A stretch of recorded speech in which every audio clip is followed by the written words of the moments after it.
Bonjour tout le monde, comment allez-vous ? Bonjour. Aujourd'hui est un grand jour puisque Samsung a annoncé son casque VR et moi j'en peux plus.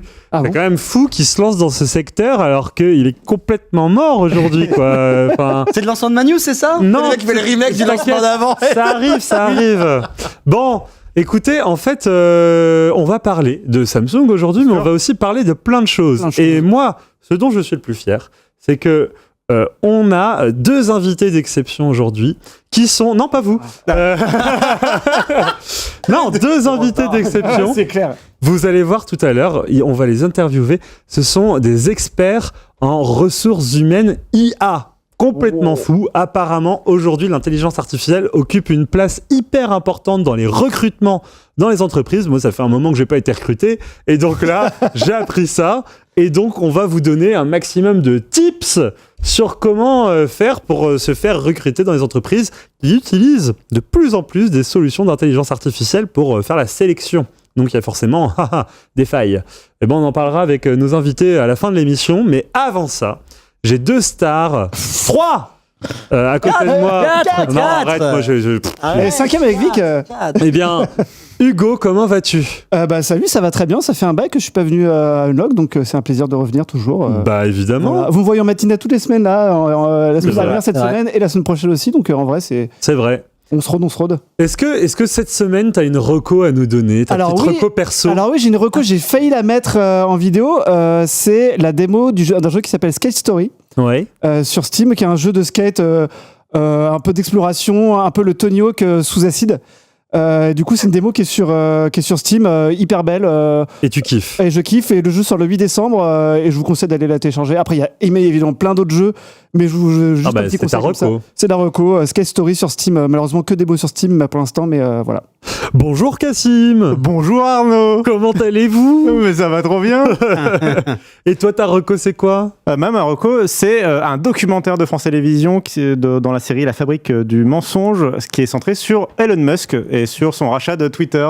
Donc voilà, c'est un documentaire qui est vachement intéressant, qui est pas très long et qui est assez ludique, assez bien mené. Et en à peu près 1 heure, tu as compris le personnage. Et je vous recommande notamment l'interview du père d'Elon Musk dans ce documentaire, qui est incroyable. C'est un personnage... on comprend un peu mieux d'où vient Elon Musk, du coup, quand on découvre son père, quoi. Eh ben, intéressant. Et alors, sinon, tout va bien dans ta vie ? Tout va bien dans ma vie. Il y a de la news ? Oui. Je reviens d'un week-end à Toulouse, il faisait beau. Ah oui, il y a de la news à Toulouse. Bon, très bien, ça rime. Bonjour Grégoire. Hello mon petit Arnaud, comment ça va ? Bah écoute, moi tu sais, toujours la forme, hein. Tu m'as demandé, maintenant je te raconte ma vie. Hein. Ouais, c'est vrai. Non, je rigole. Bon alors, ta reco de la semaine à toi. Ah, Marocco. Alors, Je l'attendais. alors. Eh bien, Marocco, c'est de profiter de ces dernières journées où il y a encore un peu de soleil et 2 jours, parce que samedi, on passe à l'heure d'hiver. C'est vrai. Et à partir de lundi, on va sortir du taf, il va faire nuit, les gars. C'est vrai. Donc, profitez Du jour. Du jour qu'on peut encore avoir sur la fin de cette semaine, parce que ça y est, on bascule là. On va basculer, c'est à partir de samedi, ça bascule. C'est pour ça qu'on s'enferme dans un studio pendant 2 heures, exactement quand le soleil super, se couche. super. Ça, c'est vraiment une reco de Parisien qui voit le soleil 3 mois par an. Ça n'empêche pas de faire des after-work, les gars, qu'il fasse nuit, qu'il fasse jour, ça n'empêche pas. Mais c'est différent. C'est différent. Moi, j'ai une reco. Oui, mais on s'en fout. Alors, le plaid, mais pas sur soi, sous soi. Est-ce que vous avez déjà essayé de mettre un plaid sur votre canapé, mais vous vous mettez pas sous le plaid, vous mettez dessus, vous essayez sur le plaid. Mais qu'est-ce que c'est confort ? Ça, c'est le plaid de la mi-saison. Et on est dedans, les gars. C'est le sur-canapé, du coup. C'est le sur-canapé, mais plaid fluffy, tu vois. Okay. On l'aime bien, celui-ci. Et moi, j'ai ça, mais devant moi, je veux un vidéoprojecteur avec Harry Potter, tu vois, et une petite tisane, tu vois. Mais bien sûr, Harry Potter mood, tout ça, on est dedans. D'ailleurs, sous toi. Le marathon Harry Potter a repris, il me semble, sur TF1 de hier ou avant-hier, pour celles et ceux qui sont fans de la saga. Oui. Tous les ans. Des recos vraiment pointus. Mais mec, c'est la vie, mec, Harry Potter. J'ai baigné là-dedans. J'adore. D'ailleurs, demain, Petrificus totalus. je suis en vacances et je vais demain au studio Harry Potter à Londres. C'est vrai ? Non, tu déconnes. Ah non, je mens pas. Donc la commu, venez, on fait un meet-up là-bas. Non, je rigole. On passe un petit bonjour à la commu quand même, quoi, là. Exactement. Bonjour à toutes et à tous. Le bon Snake, Joker, PG Voiture qui est avec nous. Wendigo, évidemment. Wendigo qui nous dit... Tiens, regarde, il y a une scène avec... mais nickel, ça. Alors, faut avoir une bonne vue, hein, mais... moi, je vois. Wendigo, salut. Perso, je bosse de nuit. Je commence, il fait nuit. Je finis, il fait nuit, il nous dit Wendigo. Alors, effectivement... Wendigo qui nous dit aussi, il faut le double plaid sous et sur soi. Alors attention. Ça, c'est le level au-dessus. Hein. C'est seulement à partir de mi-décembre. On fait pas ça avant mi-décembre. C'est très dangereux, sinon. Bon. Il est con. Sinon, on s'enferme dans un hiver qui durera trop longtemps. On sort plus, quoi. Après, voilà, on devient trop casanier. On respecte la mi-saison. Le plaid est sous soi dans un premier temps. Voilà. Très bien, très bien. Bon, les amis, il y a de la news et je vous propose qu'on lance un petit générique Texpresso. Allez, ça part. Allez.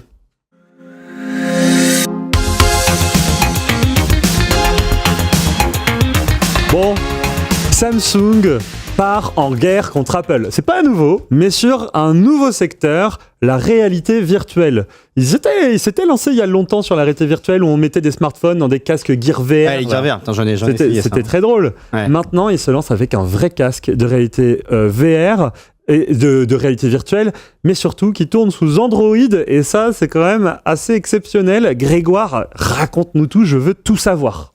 Alors, déjà, c'est arrivé en pleine nuit, à 4h du mat', il y avait une conférence Samsung qui n'était pas vraiment destinée à l'Europe, hein, évidemment, c'était plutôt destiné aux États-Unis et à la Corée. D'ailleurs, c'est les deux pays où sera vendu le casque.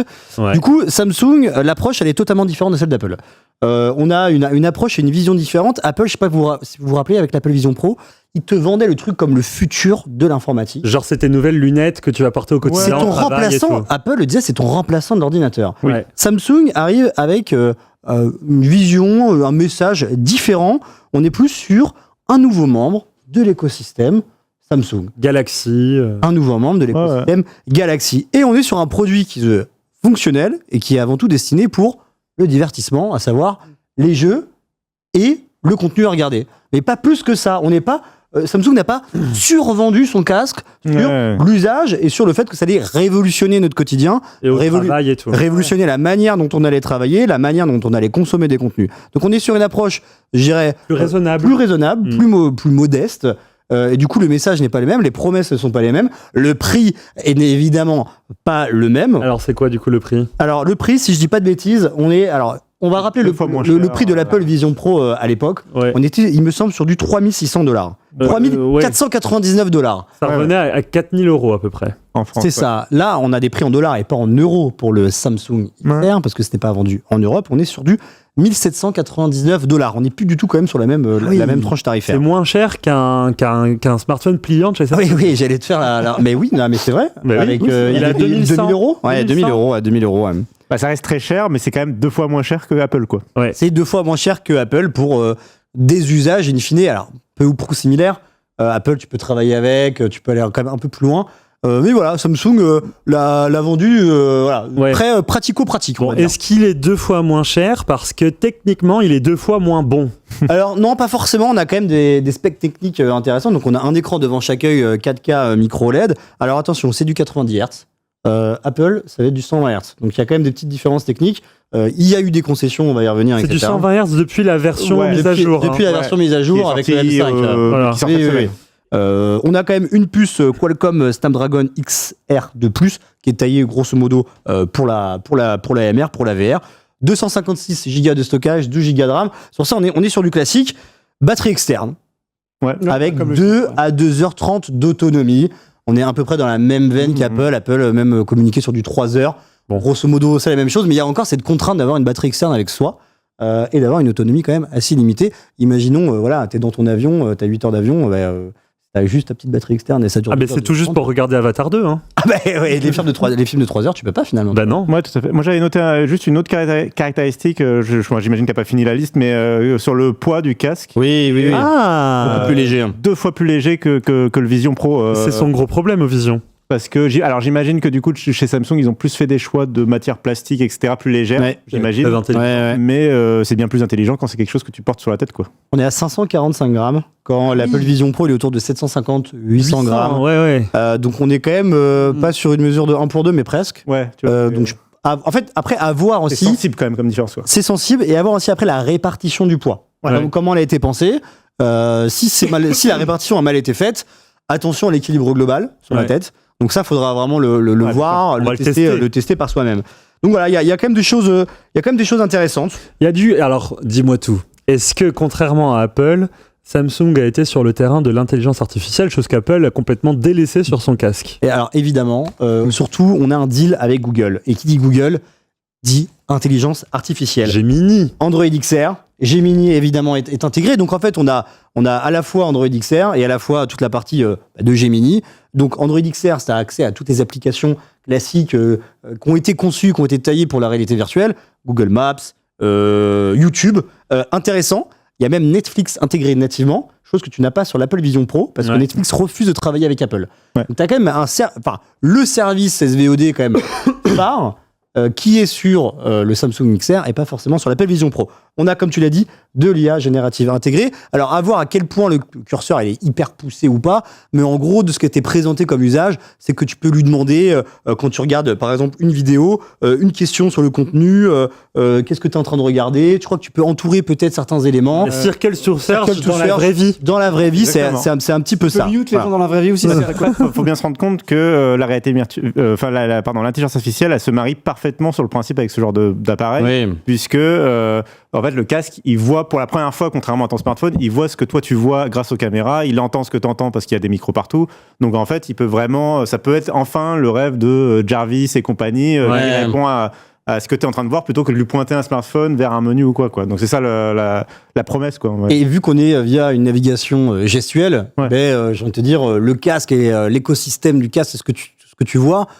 Ça épouse parfaitement en fait le corps humain et du coup il y a une sorte d'échange entre ce que tu vois et le corps humain. Donc ça c'est intéressant. Autre avantage qu'il y a avec Google, on a des services Google intégrés, des services payants qui sont offerts. On parle de Google AI Pro, on parle de YouTube Premium pendant 1 an, on a YouTube TV aussi et 1 an gratuit de NBA League Pass. Donc il y a quand même tu l'achètes, tu as quand même accès, disons, à une galaxie d'applications qui t'offrent du contenu pendant 1 an. Et des contenus qui sont initialement payants. Donc on est, je pense, ici dans une démarche de allez-y, achetez-le et voyez ce que ça donne de regarder de la VR avec toute notre galaxie, tous les services, etc. Donc je trouve la démarche pas déconnante. Mais Google s'engage en fait. Google s'engage clairement. Donc voilà, il y a des choses intéressantes, on n'en a pas parlé aussi, mais il y a du Wi-Fi 7, chose que l'Apple Vision Pro n'a pas de mémoire. Ah oui, d'accord. C'est des petits points techniques comme ça que tu compares forcément d'un casque à un autre. Quand tu as un prix de 1 pour 2. On a super hâte en tout cas de le tester parce que l'expérience Vision Pro, elle est étonnante. Alors moi ma question c'est, est-ce qu'il y a de la détection de regard? Parce que c'était ça l'Apple Vision Pro, détection de là où tu regardes pour faire tes sélections. Vous savez ça, s'il y a ça techniquement? Je ne sais plus. Je sais qu'il y a le scanner d'iris pour ce qui est de l'authentification de l'utilisateur, enfin le Touch ID, Face ID et compagnie, donc ils vont aller scanner ton iris que Samsung fait faire depuis très longtemps.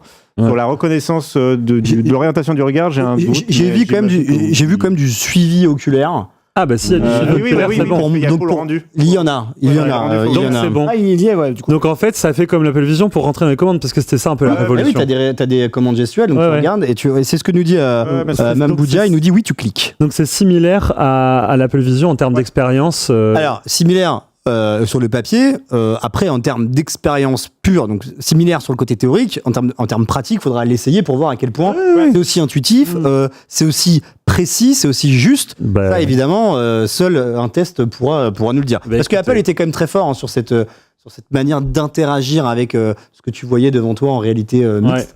Il y avait quand même un truc assez impressionnant, assez intuitif. On va voir si Samsung arrive aussi bien à l'intégrer d'un point de vue logiciel. Il arrive quand en Europe? Alors, on ne sait pas. Parce que pour le moment, il est prévu pour les États-Unis et la Corée du Sud. Donc là, pour le moment, on n'a pas d'infos.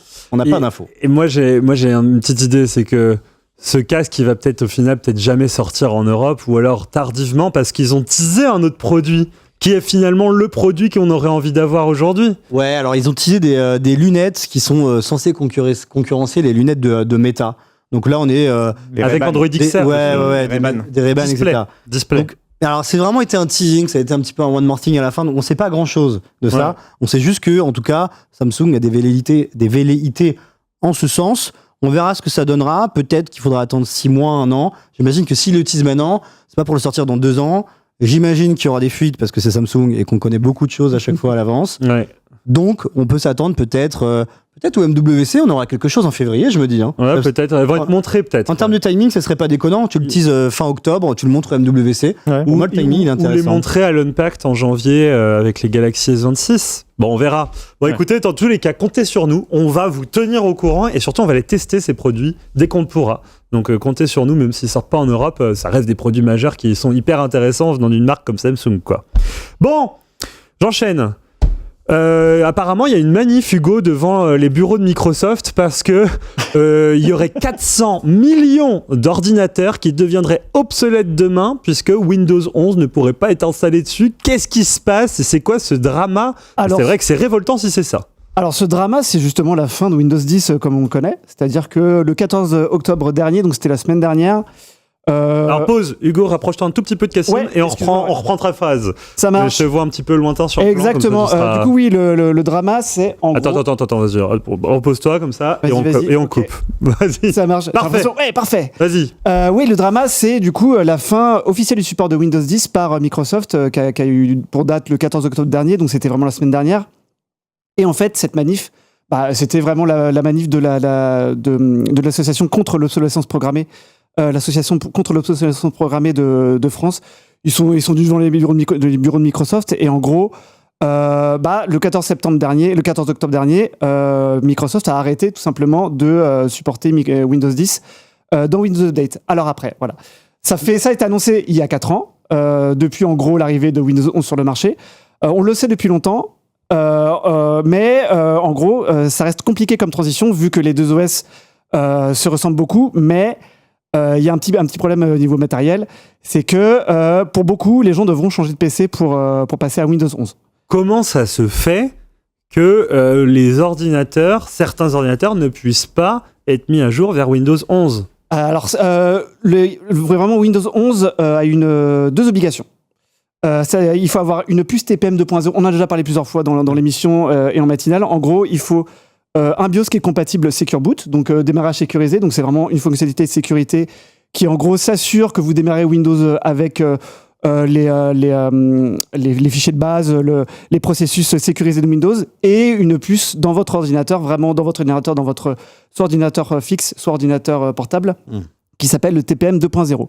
Tout ça, on le sait depuis très longtemps, depuis l'arrivée de Windows 11. Mais voilà, il faut le temps que les gens s'habituent, le temps que les gens renouvellent leur parc, surtout le temps que les entreprises renouvellent leur parc. Ça fait quand même des millions et des millions d'ordinateurs. Quand on parle de 400 millions, c'est les particuliers, mais c'est surtout les entreprises qui sont accompagnées depuis... Ça fait 4 ans qu'ils le savent, mais ça fait 4 ans que Microsoft doit gérer avec les entreprises pour, écoutez, on gère... Il faut changer les ordis. Il faut changer les ordis. Du coup, voilà, c'est très compliqué. Les collectivités aussi, j'imagine. Les collectivités, après... L'éducation nationale, la police nationale. Alors pour le coup, on a encore, j'avais fait un article là-dessus il y a 6 mois sur le fait qu'il y a encore beaucoup d'infrastructures qui sont encore sur Windows XP, sur Windows 2000, certaines qui sont encore sur Windows 3.1, Windows sur DOS quoi. Donc en vrai, il y a des gens qui sont bien pires que les gens qui sont encore sur Windows 10 quoi. Donc il y a pas mal d'infrastructures qui vont rester sur d'anciennes versions de Windows, mais pour celle-là, pour passer à Windows 11, je pense que là il y aura encore la transition était très longue, on l'a vu sur les chiffres, la transition sera encore très longue quoi. Alors, mais j'ai envie de dire, est-ce que c'est grave de rester sur Windows 10 aujourd'hui et même si Microsoft ne met plus à jour son OS, est-ce que c'est grave et qu'est-ce qu'on risque en réalité ? Alors, déjà, vous avez une petite combine en vrai en Europe grâce à l'Europe, parce que l'Europe, on n'a plus certaines features de Apple, tout ça, mais on a aussi certaines protections quand même pour le consommateur. Et du coup, vous avez ce qu'on appelle l'ESU, l'Extended Security Update, qui est un programme qui permet en gros d'avoir encore accès à 1 an de mise à jour gratuite pour Windows 10 si vous êtes utilisateur européen.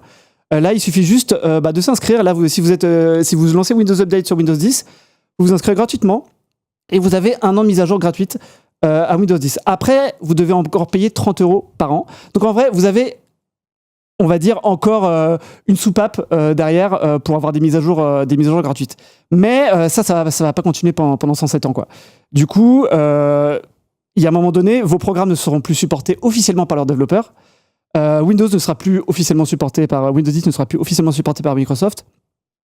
Donc vous serez un peu, on va dire, sensible aux attaques. Sauf que il y a beaucoup d'alinéas en fait à chaque fois parce que c'est vraiment le Delbord comme on dit. Ouais. C'est que Windows Defender, l'antivirus de Windows 10 sera encore mis à jour malgré la fin de Windows 10. Donc, vous serez encore protégé, mais vraiment le strict minimum. Et à un moment donné, là, ça ne sera plus possible, quoi. Donc toi, ton conseil, c'est de passer à Windows 11.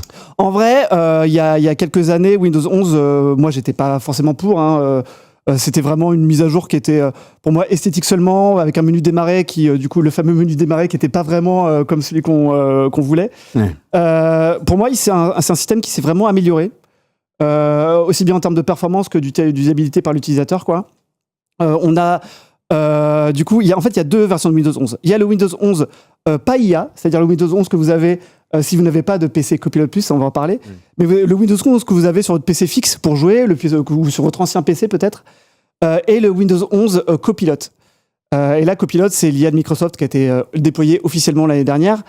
Et du coup, on a vraiment des mises à jour en 2 temps, quoi. Et ce Windows 11 IA, moi, il ne nous a pas convaincus du tout. Moi, les premiers PC qu'on a testés l'année dernière, pour nous, c'était vraiment la génération d'images, du paint, enlever des éléments dans l'image et tout. Mais là, récemment, Copilot a annoncé des choses qui font que Copilot devient vraiment utile dans Windows. Je suis pas en train de dire passer tout ce Copilot, mais il commence à me convaincre, en tout cas. Okay. Copilot peut, vous lui dites, renomme-moi tous ces fichiers, mets-les dans ce disque dur, ensuite crypte-moi ce disque dur, tout ça. Copilot fait tout derrière en tâche de fond. Vous pouvez faire votre travail pendant ce temps, quoi. Chercher des paramètres, tout ça, quoi. Donc en vrai, Copilot devient vraiment utile. Après, pour Windows 11 en manière générale, le système maintenant est pour moi aussi performant que Windows 10, si ce n'est plus. Et en vrai, je n'aurais pas de déconseil pour les gens qui veulent passer à Windows 11, quoi. Les gens qui ont une machine qui est bloquée sur Windows 10, en vrai, tu leur dis faut mieux changer là, en fait. En vrai, il faudrait mieux changer. Soit vous n'avez pas le budget pour changer. Auquel cas, inscrivez-vous au programme ESU, le temps peut-être d'économiser ou autre. Rien ne vous oblige vraiment à changer. Mais en vrai, vous gagnez, notamment pour les joueurs, vous gagnez en fonctionnalité avec DirectX 12 Ultimate, on va dire. Il y a quelques petites features utiles et tout, mais en vrai, les systèmes se ressemblent pas mal. Donc, si vous voyez pas vraiment l'intérêt de Windows 11 dans l'immédiat, ne changez pas tout de suite. Vous pouvez encore attendre 1 an, 2 ans. Mais il faut y penser. En vrai, pensez-y. Là, en vrai, la date, elle est un peu crépusculaire du 14 octobre, mais elle n'est pas tant que ça, vu qu'il y a tous ces programmes pour pouvoir ensuite prolonger les mises à jour. T'es fou que Microsoft te mette vraiment le couteau sous la gorge en mode c'est maintenant ou jamais, et si c'est pas maintenant, t'es dans la merde, quoi. Ce qui est le cas aux États-Unis, du coup. Ouais. C'est le cas aux États-Unis. C'est pas les mêmes pays. En fait, sauf si tu payes, sauf si t'es européen. Bah écoute, tu vas nous tenir au courant et on espère que les gens ils vont trouver des solutions pour pas être lésés, effectivement.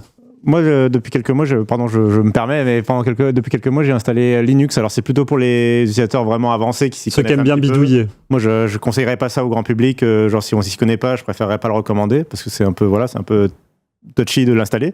Mais ça a vraiment fait des progrès. Et si vous êtes un utilisateur un peu avancé qui a pas peur non plus d'essayer, ça vaut le coup de retenter l'expérience ou de tenter l'expérience et de voir si ça marche ou pas pour vous, si vous êtes plutôt satisfait ou non, quoi. Notamment si vous êtes un peu allergique à l'IA, par exemple. Oui.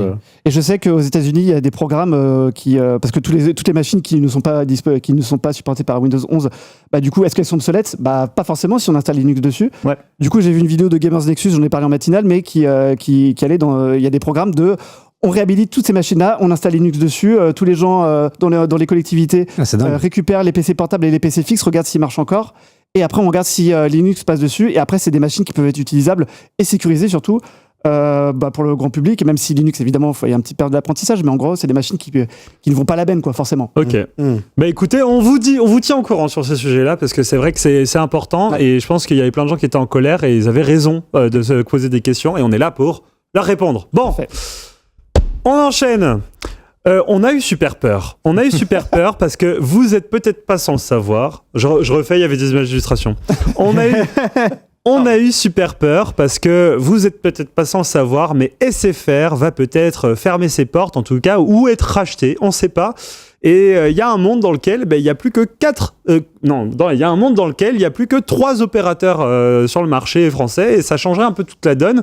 Il y a même une nuit récemment dans laquelle on a cru que SFR avait disparu. Cassim, dis-moi tout. Et oui, le 14 octobre au soir, on a un communiqué de presse de Orange, de Bouygues Télécom et de Free conjointement qui annonce vouloir racheter SFR, donc l'opérateur au carré rouge, pour 17 milliards d'euros. Donc les 3 opérateurs se sont mis d'accord, on va dire, pour racheter SFR et se le diviser en 3. Bon, ça a duré le temps d'une nuit, puisque dès le lendemain, SFR, ils ont dit non, on veut pas de ce rachat, notamment, et on le comprendra, parce que la somme était pas assez importante. C'est pas forcément le principe même du rachat qu'ils rejettent, c'est plus le montant. Le flouze. 10 balles. Voilà, le flouze. Telle une négociation sur le bon coin. Ils essaient de faire monter l'enchère. Sur Vinted, tous les obstacles que je vois. Bon, c'est pas nouveau par contre le fait que SFR, ils sont dans la panade, ils ont des problèmes. Exactement. Ça fait en fait depuis plusieurs mois qu'on entend parler par voie de presse, par bruit de couloir, à chaque fois on parle aux opérateurs de cette hypothèse d'un rachat de SFR, parce que en fait, il faut savoir que SFR, ou Altice France, c'est le nom du groupe derrière SFR, est endetté à hauteur de 24 milliards d'euros. Alors ça, c'était il y a quelques mois. Là, récemment, ils ont réussi à faire passer leur dette à 15 milliards d'euros en revendant une partie de leurs actions, en gros, aux créanciers, aux banques, quoi. Donc, ça fait qu'aujourd'hui, SFR doit 15 milliards d'euros et en plus ou moins possédé par des banques qui, du coup, sont plutôt intéressées par l'idée de revendre, parce que les banques, elles n'ont pas envie de posséder un opérateur, elles veulent juste récupérer leurs sous. Et donc, l'un dans l'autre, tout ça va mener vers l'idée d'un rachat de SFR. Quand on les interroge, SFR, ils disent on ne veut pas être racheté, mais en même temps, ils ont restructuré leur opération pour être rachetable, et en même temps, ils disent qu'ils évaluent chaque opération qu'on leur propose, chaque proposition de rachat. Donc oui, ils sont évidemment, en fait, tu ne peux pas dire à tes actionnaires comme ça ouvertement, oui, on essaie à tout prix d'être vendu, mais la réalité, c'est que clairement, ils s'orientent vers l'hypothèse d'un rachat. Mais ils ont refusé quand même l'offre d'achat qui a été faite. Oui, parce que vraisemblablement, vraiment, la somme était trop faible. Ils veulent justement plus vis-à-vis des 15 milliards d'euros de dette dont on a parlé. Les 17 milliards d'euros mis sur la table par Bouygues, Free et Orange conjointement, c'est pas assez pour Patrick Drahi, donc le milliardaire qui possède Altice et en particulier SFR. Maintenant, moi le truc qu'on se demande tous, c'est que SFR, la stratégie, le rachat et tout, c'est une chose, mais il y a des clients dans l'histoire, il y a des gens qui sont abonnés SFR.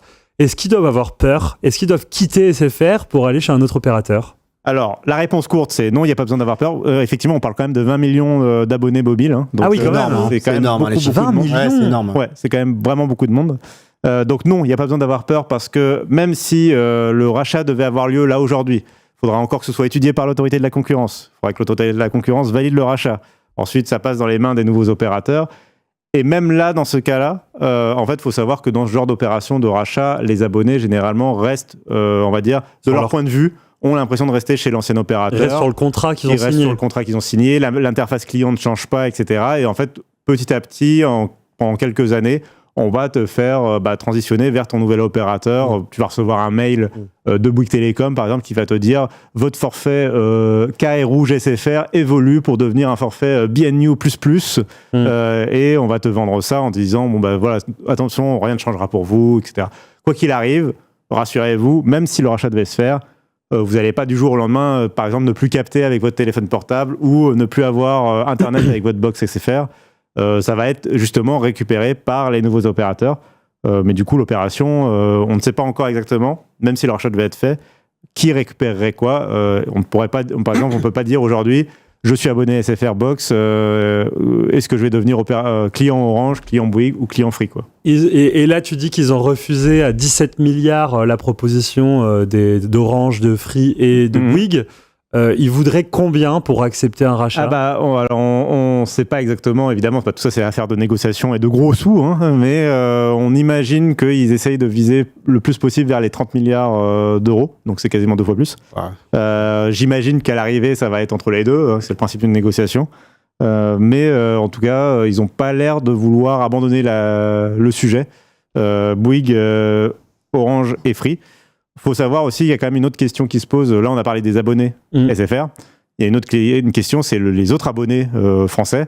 Le retour à 3 opérateurs, il y a la question des prix et de la concurrence. Ouais. Aujourd'hui, les prix sont très bas, alors sauf pour Arnaud qui a un abonnement très cher. Mais, arrêtez. Je paye encore mon abonnement Orange 80 € par mois. Hein. Mais qui es-tu, mec? Fibre plus smartphone. Tu veux dire fibre chez toi, ouais. Oui, fibre chez moi. D'accord, mais... non, mais ça va, je sais. Mec, t'es scandaleux, mec. Oui. Je paye 27 € par mois, fibre plus smartphone chez Bouygues. Ah ouais? Attends, mais j'ai l'impression de me faire pigeonner, moi, du coup. T'as combien, toi? Je paye 10 balles chez Soch en forfait mobile. Ouais. Et j'ai également une boîte, une box fibre Soch, 30 balles par mois. Donc t'as 40. C'est dans les... Et toi, Moi, je suis à 22 en fibre et 12 en... Mais après, je suis pas chez le même opérateur, je suis chez Red. Mais t'es pas cher non plus, 34. Ouais, je suis à 34 par mois, ouais. 30 balles, c'est ok pour les deux? Oui, bah, mais ça, je pense qu'on peut... Mais c'est quand t'es mono-opérateur, je pense. Oui, voilà. Orange, si vous regardez cette vidéo, par pitié, faites quelque chose, je paye 80 balles par mois. Nigo, il a dit le taquet sur Arnaud, effectivement. Là, hop là, Toujours est-il que la question qui se pose, c'est si on revient à 3 opérateurs, est-ce que les prix seront toujours aussi bas ou est-ce que tout le monde sera obligé de payer 80 € par mois comme Arnaud pour son forfait mobile et son forfait fibre? On espère pas. Ça, on l'espère pas. C'est justement toute la question qui va se poser. On espère quand même qu'au moins, même si on revient à 3 opérateurs, le fait qu'il y ait Free qui soit encore présent dans l'équation maintiendra le niveau de concurrence et les prix vers le bas. Il faut quand même se rendre compte qu'en France, on a un marché, disons, c'est une anomalie par rapport au reste de l'Europe. On a la chance d'avoir Free qui a juste bousculé le marché et les grilles tarifaires de nos forfaits. Tirer les prix vers le bas. Et tirer les prix vers le bas. Il faut savoir qu'en Belgique, en Suisse ou ailleurs, on nous envie. On nous envie. C'est des forfaits mobiles à 60 balles. Ma cousine, elle habitait en Suisse. Les prix, c'était du grand n'importe quoi. Tu vas en Belgique, c'est aussi du grand n'importe quoi. Donc, on a cette chance-là. J'espère de tout cœur qu'on va garder cette physionomie de marché-là, même à 3 opérateurs. On gardera des prix quand même intéressants pour consommateurs, surtout aujourd'hui dans le contexte économique qu'on a. Bah écoute, la question c'est est-ce qu'on avait des prix bas parce qu'il y avait 4 opérateurs ou est-ce que c'est parce qu'il y avait Free dans la balance qui avait tiré les prix vers le bas? On verra. Justement, on va peut-être le découvrir. Je pense que Free continuera de tirer les prix vers le bas, même à 3 opérateurs, et continuera de faire preuve d'une bonne concurrence vis-à-vis d'Orange et de Bouygues. Écoute, de toute façon, comme d'hab, on vous tient au maximum au courant et on suit cette actu de très près, de très très près. Qui dit il est peut-être actionnaire, Arnaud. D'Orange. Bah à ce niveau-là, je devrais. Parce que, je touche pas de dividendes, c'est mon problème. Tu serais pas là sinon, mon grand. Bah, non. Bon, mais je crois que je suis pas le seul. C'est l'offre open. Tout le monde la connaît cette offre-là. Il y a rien de. Orange est réputé pour être plus cher quand même. Oui, mais il y a plus cher et plus cher. Il y a plus cher et plus cher. Mais après, ils ont une très bonne couverture, un très bon réseau. Mais Soch, qui finalement est une filiale de Orange. Oui, c'est Orange. S'appuie sur les mêmes infras. Ça suffit, Grégoire, tu tournes le couteau dans la plaie. Bon, à ce qui paraît, on a testé une nouvelle console, la nouvelle Xbox portable. Alors moi, j'en peux plus. Une nouvelle console qui sort, ça me ramène à ma promesse que je m'étais fait quand j'étais gosse. Quand je serai grand, j'achèterai toutes les consoles, sauf que là, j'ai vu le prix, 900 balles, et j'ai réfléchi 2 fois. Je me suis dit, je vais attendre le test d'Hugo. Hugo, qu'est-ce que t'as pensé de cette nouvelle console, la Xbox ROG Ally X? Alors, en 2 mots, c'est compliqué. C'est vraiment le bilan de ce test. Alors, on est 3 à l'avoir testé. Il y a moi, Robin et Otaksu, notre testeur officiel. Donc, c'est vraiment compliqué parce que c'est pas une mauvaise console portable, mais c'est une mauvaise Xbox, tout simplement. Et du coup, faut vraiment rappeler que c'est pas vraiment une Xbox portable, c'est vraiment une console sous Windows, mais avec une expérience Xbox, quoi. Et du coup, vraiment au niveau du ressenti, alors là je l'ai là, je vais quand même la prendre parce qu'elle était cachée depuis tout à l'heure. Oh, cachotier, cachotier. Alors j'ai failli faire un four puisqu'elle était pas rechargée tout à l'heure, donc du coup, heureusement qu'elle... T'as même failli l'oublier de la prendre en plateau. Ça m'est déjà arrivé avec une carte graphique. Je me rappelle, je présentais, je me rappelle. Genre je suis couru partir. Alors du coup, c'est celle-ci, évidemment, cette console, du coup qui ressemble en fait un peu à la PS Portal, qui en gros est un écran qui est entouré d'une manette Xbox, en gros, avec Windows installé dessus. Bah, je vous la fais passer, tenez, pas de souci. Et hop là. Par-dessus l'épaule. C'est vraiment, en vrai, niveau prise en main, vraiment la grande force de la console, c'est vraiment sa prise en main, parce qu'on est sur la prise en main Xbox. Moi, que je préfère personnellement à la prise en main PlayStation, et même à la prise en main du Steam Deck, qui est son concurrent indirect, on va dire. Donc on a vraiment les boutons, les joysticks au même endroit, on a vraiment le ressenti haptique, donc les vibrations qui sont vraiment pour le coup supérieures à une ROG Ally de chez Asus. Donc pour le coup, on n'est pas dépaysé, on a vraiment l'expérience qui est là. L'écran, on va passer assez vite sur tous les critères de test, mais l'écran, on n'est pas sur le LED, on est sur du LCD, mais on est vraiment sur un très bon écran, très bien calibré. Donc là, sur l'expérience vraiment, la prise en main dans les premières secondes, on est vraiment pas déçu, quoi. C'est du LCD. Ouais, il n'y a pas une communauté de joueurs qui s'est révoltée contre le fait que c'est pas de l'OLED à 900 balles. LCD à 900 balles, ça me choque. Moi, je me souviens quand même de la j'ai les oreilles Switch. qui saignent. Je me souviens de la Switch 2 où quand les gens ont appris que c'était pas de l'OLED à 500 balles, les gens ont hurlé. Donc là, Exactement. je suppose que là, on peut se révolter ou pas? On peut se révolter. Après, si vous voulez du LOLED, faut aller du côté de la Lenovo Legion Go 2 qui coûte entre 1000 et 1300 €, quoi. Ah, quand même. Du coup, après, voilà. Il y a tout un discours de Asus qui disait oui, mais le OLED, si on veut rajouter le rafraîchissement variable, ça coûte plus cher à construire. Le Steam Deck OLED, il a l'OLED, mais pas le VRR. Bon, bref. Après, si l'écran est bon, j'ai envie de te dire. En fait, l'écran est bon, mais vraiment, moi, ma prochaine console que j'achète, ce sera normalement une console avec OLED. Enfin, je serais. Ouais, mais moi, je me suis toujours dit, vouloir du OLED à tout prix, c'est un peu. Bon. C'est un peu surfait, parce que quand tu vois les Mac, les iPads et tout, ils ont des écrans LCD qui sont super. Ah, là, mon Mac que j'ai, c'est du LCD. Mais bien sûr, monsieur. Mais c'est de la merde.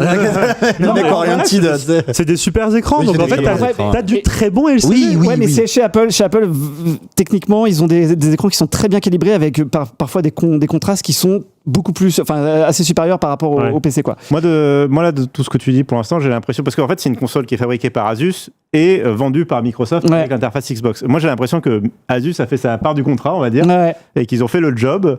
Par contre, Xbox côté logiciel. Donc en fait, le truc, c'est ça. C'est que là, ce qu'on n'a pas dit qui est très important, c'est que cette console, si vous pensez aller acheter votre Xbox portable quand vous irez à la Fnac ou à Darty pour Noël, sachez qu'en fait, ce n'est pas une Xbox comme on en entendrait parler sur une console. Parce que en fait, c'est un PC, ce truc. Oui, c'est un PC avec une expérience Windows optimisée pour la console portable. Voilà. Donc il y a rien. Enfin, quelqu'un qui a une Xbox Series S ou Series X chez lui, ou même qui a eu une Xbox 360 ou une Xbox One, il retrouvera pas cette expérience. Non, pas l'expérience. Il retrouvera peut-être ses jeux. Voilà. Certains de ces jeux avec le programme Xbox Play Anywhere où il y a quand même plusieurs milliers de jeux dedans, il n'y a pas genre 30 jeux, c'est pas le gars. Okay. Mais il ne retrouvera pas forcément toutes ces dernières nouveautés en version PC, quoi. Et surtout, il ne va pas forcément pouvoir faire tourner les dernières nouveautés AAA aussi confortablement qu'une Series X. On est sur en fait une architecture qui est pour le coup une timide évolution par rapport à la roguelite de l'année dernière. On peut faire quand même tourner des jeux AAA ou autres. Mais par exemple du Assassin's Creed Shadows. On peut les faire tourner, alors sans ray tracing déjà parce que voilà. Du GTA 6 qui va sortir. GTA 6 non, je pense qu'il faut pas compter là-dessus. Après, il faut compter là-dessus en. Déjà GTA 6 ne sortira pas sur PC. Oui. De fait, il va bien sortir sur Xbox. Oui. Sur la console, mais justement d'où le. Sortira. Ah ouais, bah oui, voilà, exactement. Même ça, j'avais pas compris. C'est-à-dire qu'un jeu qui sort sur une Xbox. Oui. Non. Genre GTA 6 va sortir sur la Xbox Series X. Sur cette Xbox portable, il ne sortira pas? Non, pas du tout, non. Mais pourquoi? Parce qu'il ne sera pas Xbox Play Anywhere, forcément. Je pense que Rockstar ne va pas accepter de rejoindre le programme. Parce que ça, c'est un PC et que GTA 6 ne sort pas sur PC. Donc, quelque part, il y a un peu mensonge sur le produit en disant que c'est une Xbox. Oui, en fait, cette publicité-là que vous avez peut-être vue à l'écran, la tagline, le slogan, c'est This is une Xbox. Tous les testeurs français, nord-américains et autres anglophones de partout, c'était vraiment la formule. C'était ceci n'est pas une Xbox en vrai. Ouais. Parce qu'on faut pas s'y méprendre. En fait, c'est une roguelite skinée Xbox, un skin de la. Donc en fait, là, t'achètes un ordinateur portable gaming sous Windows. Sous Windows, qui a une forme de manette. Oui, voilà. Une forme de manette. Avec, du coup, on peut revenir rapidement sur l'interface Xbox optimisée, qui est la proposition unique. De cette console. En gros, on est sur une expérience plein écran Windows qui est censée avoir été optimisée pour le format, que ce soit au niveau de l'expérience utilisateur, mais aussi des performances. En réalité, alors évidemment, il y a plusieurs bugs de lancement, tout ça, plusieurs qui ont été un peu gommés avec un patch de lancement, donc ça, c'est un peu plus utilisable au quotidien.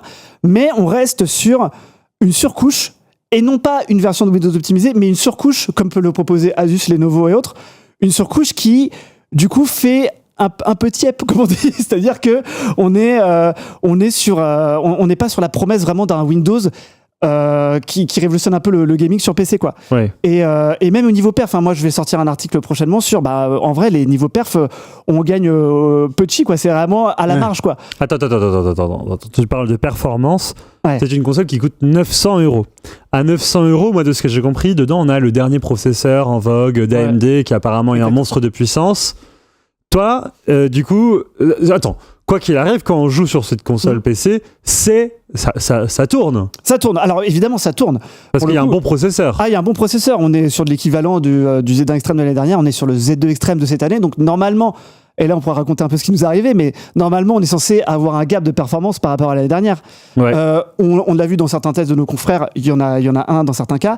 Nous, on a une dinguerie, c'est que on a eu sur nos 4 samples, donc là on a 4 unités, on a 3 unités qui ont été testées par Otaksu, la 4e qui vient de Microsoft que j'ai dans la main, que tu as dans la main. Du coup on a remarqué certains soucis en termes de pilote, en termes de BIOS, ce qui fait que cette console est dans certains cas, pas dans tous les cas évidemment, hein, ça veut pas dire que le problème est général, mais dans certains cas sous-cadencée sur les fréquences d'horloge de son processeur et de son GPU, qui fait qu'elle n'atteint que les performances de la génération précédente, quoi. Alors attends, c'est ouf. Pourquoi ? Tout simplement. Alors, on est encore en discussion avec Asus et Microsoft là-dessus. J'ai de sources sûres que le souci a été remonté à Redmond aux États-Unis. Qui sont ces gens ? C'est le siège. C'est le nom de la ville. Redmond, c'est le headquarter. À Redmond, le headquarter de Microsoft. La firme de Redmond. Dans certains cas, la console n'est pas cadencée à ce qu'elle devrait être, notamment dans Cyberpunk, dans Ratchet & Clank et autres. Du coup, c'est une console qui, beaucoup de gens disaient elle a plus de batterie qu'avant, ou elle a autant de batterie qu'avant. C'est pas censé être le cas. C'est une console qui normalement consomme autant, si ce n'est un peu plus, avec une batterie qui est tout à fait similaire à celle de la génération précédente, donc on est censé ne pas avoir plus d'autonomie qu'avant, quoi. Ouais, et là, elle avait plus d'autonomie parce qu'elle sous-performait. Ouais, sous-performait. Donc elle a plus de marge pour avoir, donc elle consomme moins. Après, évidemment, on a certains cas où la console est plus performante, de 10 à 15% selon les jeux. On ne dit pas que le problème est systémique par rapport à tous les jeux qu'on a pu tester et que nos confrères ont pu tester. En fait, il y a un bug. Il y a un bug dans certains cas de BIOS, de pilote, qui a été remonté à Microsoft. Un problème logiciel. Un problème logiciel, pas un problème de puce, forcément, hein, parce que cette puce, on l'a déjà vu dans la MSI Clo A8 qu'on va bientôt tester, mais qui a déjà été testée un petit peu, dans la Legion Go 2 qu'on va aussi avoir, voilà. Certains tests sont déjà sortis sur Internet en mode, évidemment, la console parfois performe plus, mais parfois, dans certains cas, dans Tomb Raider, dans certains autres jeux, on est sur les mêmes perfs que la Z1, quoi. Ouais. Que la Z1 Extreme de l'année dernière, quoi. Alors moi, je vais te poser une question, d'accord, très bien, mais je vais te poser une question débile. Je suis à la Fnac à Noël. Je me retrouve dans le rayon jeux vidéo. Je vais acheter une console portable. J'ai en face de moi la Switch 2, la Xbox Rogue Ally X et le PlayStation portable. Alors, non mais à la Fnac, tu auras ces 3 consoles portables, tu vois, elles seront là. Est-ce que ça, c'est recommandable ? Pour l'instant, pour moi, à 900 €, je peux pas vous recommander ça. Je peux vous recommander si vous êtes un power user ou autre, ou si vous êtes quelqu'un qui aimait un peu. Faut aimer le gaming PC. Après, l'interface change un peu les choses. Vous pouvez regarder nos vidéos là-dessus. En vrai, on reste sur l'application Xbox qui permet d'accéder au Game Pass, donc vous avez accès à tous les jeux Game Pass très rapidement. Avec un an de Game Pass offert, voilà. Donc, en vrai, vous avez des jeux, vous avez le truc qui est beaucoup plus utilisable que Windows pur, hein, évidemment. Ouais. Sinon, vous êtes avec votre doigt en train de vouloir faire la souris. Mais si vous voulez jouer directement à des bangers, je vous conseille d'aller sur la Switch 2 et déjà parce que la Switch 2 est un système fermé avec des exclusivités qui sont vendues à côté de la console. Là, pour le coup, si vous avez votre console, votre Xbox Live, les jeux, faut les télécharger, il faut les acheter ou autre. Donc vous avez déjà une barrière à l'entrée qui, du coup, il n'y a pas vraiment de physique, de jeu physique, quoi. Ah, il n'y a pas de cartouche. Mais non, il n'y a pas de cartouche. Vous avez une carte SD pour mettre vos extensions ou autres pour étendre le stockage. Mais il faut vraiment se dire que c'est un PC qui est axé sur le dématérialisé. Oui, donc faut que en fait, ce produit, dans les rayons des magasins, il devrait être avec les ordinateurs portables, plus qu'avec les consoles. Je ne je suis pas allé à la Fnac depuis longtemps, mais ce serait intéressant de voir si vous avez vu. Mais il est au rayon, ils ont un petit rayon à chaque fois, un petit corner avec les Steam Deck, enfin pas le Steam Deck, mais le Lenovo et compagnie. Ils ont quand même leur rayon console PC portable. Oui, vraiment un petit rayon. Ouais. Mais donc c'est pas une console comme les autres. Ouais. Non, et alors moi, je dirais plus loin, c'est qu'en fait, là, tu poses la question de la recommandation. Ouais. Moi, je pense que les gens pour qui ce produit est parfait pour eux, ils sont déjà au courant que ce produit il est parfait pour eux, ils n'ont pas vraiment besoin de nous pour savoir. Voilà, c'est une niche. Une niche à 900 balles. Et du coup, nous, moi, en tout cas, la recommandation, j'ai l'impression que c'est effectivement qu'on la recommande pas pour des gens qui ne savent pas si c'est pour eux ou non. Ouais. J'avais un autre argument qu'on peut évoquer, c'est de se projeter dans l'avenir. Si on se projette dans 5 ou 7 ans, la Nintendo Switch 2 qui vient tout juste de sortir là, dans 5 ou 7 ans, elle va encore recevoir des jeux Nintendo. On sait que Nintendo, une génération de consoles, ils la font durer quand même quelques années. Même quand c'est un échec comme la Wii U, ils l'ont fait quand même durer quelques années. Et elle a eu des grands jeux, la Wii U, alors qu'ils n'arrivaient pas à la vendre. Alors là, la Switch 2 qui arrive à très bien se vendre, qui a un énorme record en termes de vente, on est sûr que là, pour les 5 à 7 ans à venir, il va y avoir des jeux dessus qui seront optimisés spécifiquement pour la Switch 2. La ROG Ally X, c'est un PC sous Windows. Moi, je pense qu'un PC sous Windows aussi limité en termes d'optimisation, etc., dans 5 ou 7 ans, il va être complètement asthmatique et il ne fera pas tourner les jeux qui sortiront dans 5 ou 7 ans. Alors peut-être les jeux indés, mais le GTA, entre guillemets, qui sortira dans 7 ans, ou le Assassin's Creed ou whatever, il ne tournera pas sur cette console, qui aura plus d'autonomie, qui sera en train de... Voilà. Et c'est ça qui est traître en fait, parce que les consoles se ressemblent beaucoup aujourd'hui. Quand tu regardes le portal de PlayStation qui n'a aucun rapport en fait, qui est un écran pour faire tourner sa PlayStation de manière déportée dans le cloud. Et maintenant le cloud aussi quand même. Voilà, dans le cloud ou ta console.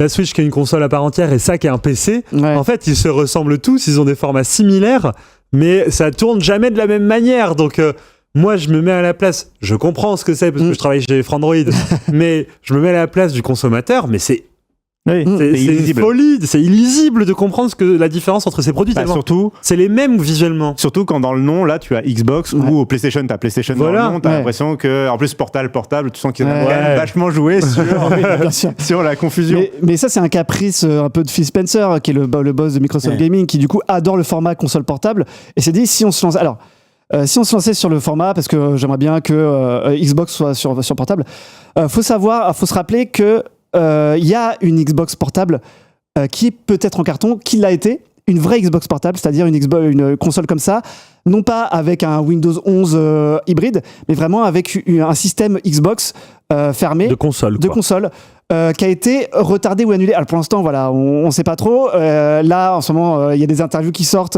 en mode est-ce que déjà Xbox va avoir une nouvelle console ? Oui, forcément, ça a été confirmé que Xbox aura une nouvelle console. Mais est-ce que cette nouvelle console sera accompagnée dans le futur d'un modèle portable, d'un onglet portable, mais vraiment portable, non pas hybride comme ça PC, mais vraiment portable, mais avec le déficit de puissance qu'on peut connaître au format, quoi. C'est compliqué, hein, parce que en fait, le mot Xbox, il a presque plus de sens. Non. Aujourd'hui, moi. Alors pour la plupart des gens, je pense qu'il a le sens encore de la console de salon, tu vois. Mais en vrai, tu cherches Xbox aujourd'hui, t'as le concept du Xbox Game Pass, que tu peux jouer sur ton smartphone, ton iPad et tout, c'est un abonnement dans le cloud. T'as la console Xbox ROG Ally X, qui est un ordinateur. Tu me dis, il y a une surcouche, en fait, c'est une interface Xbox, mais en fait, ça n'a aucun rapport avec ce qu'on peut faire sur la console de salon, mais ça y ressemble. C'est illisible, en fait. Ouais, bien sûr. Et en fait, je comprends pas trop comment Xbox peut réussir à sortir de cette histoire.